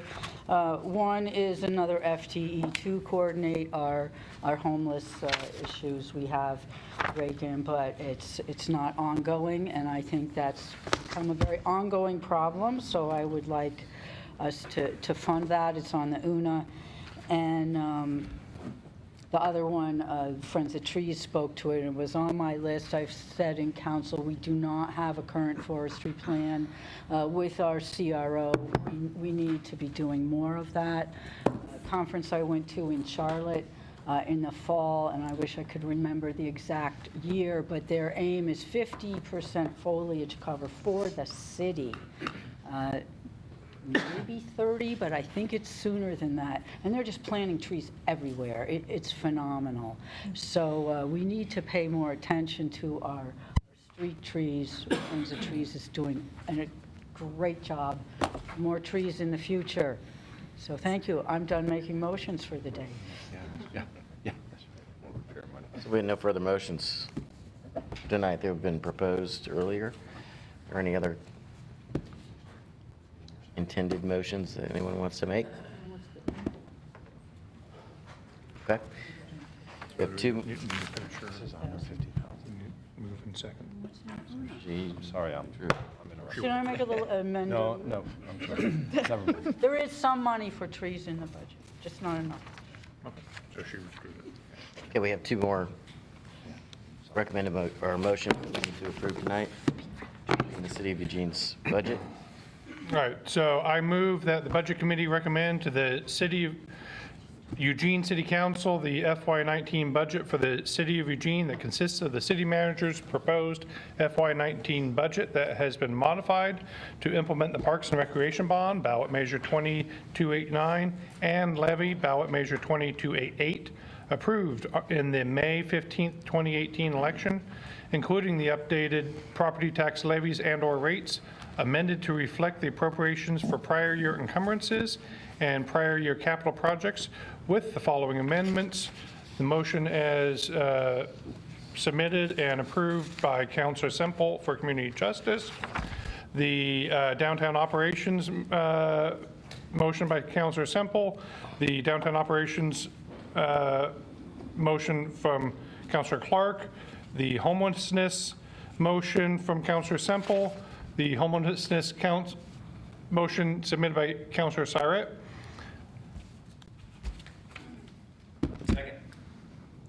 Any discussion? None? All in favor, raise your hand. Do we have a unanimous vote? FY19 budget as modified has been approved. Next, we have the Urban Renewal Agency budget. Councilor Pryor. I move that the Budget Committee recommend to the Eugene City Council, acting as the Urban Renewal Agency Board of Directors, the fiscal year 19 budget for the Eugene Urban Renewal Agency that consists of the city manager's fiscal year 19 proposed budget, including the property tax levies and/or rates contained therein, amended to reflect appropriations for prior year encumbrances and the prior year capital projects. Second that too. All in favor? Raise your hand. Unanimous. Motion for the Urban Renewal Agency budget's been approved. Okay, thank you all for your hard work this budget cycle. Appreciate that. We have 3 of our citizens members' terms to expire this June. So first we have Jill Featherstonhaugh. We have Shaun and myself. So unfortunately, because she's termed out, we will not have Jill coming back next time with us. So I want to bring her up here, please. We have something to give to you from all of us, the city staff. Thank you for your time. It's time that you took away from your family, your friends, and your other pursuits that you like, as well as your work. And I think that that's an important piece of volunteering and being part of our community. So we thank you very much for that.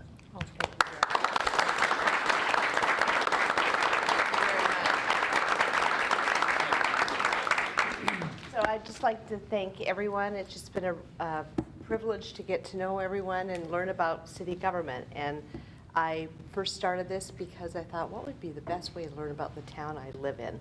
And I made the right choice for 6 years, I think. So thank you for the appointment to the city council. It was a pleasure to meet and serve with all the citizen members. And I'd like to thank the city and all the staff and all you do to make our community a great place to live. It's been a great pleasure, and thank you very much.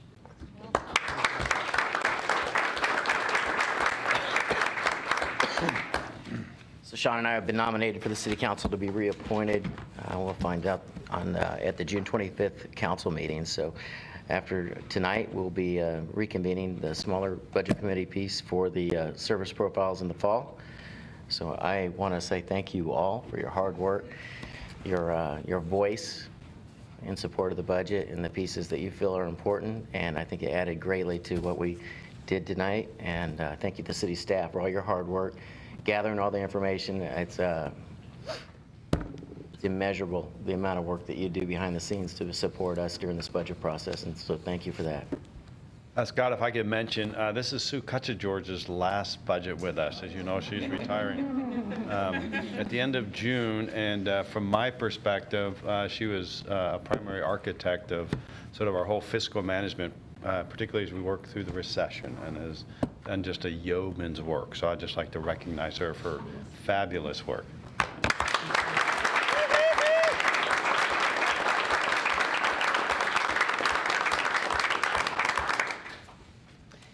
Any closing comments from anyone?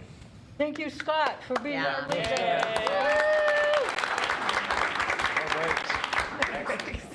With that, we're adjourned.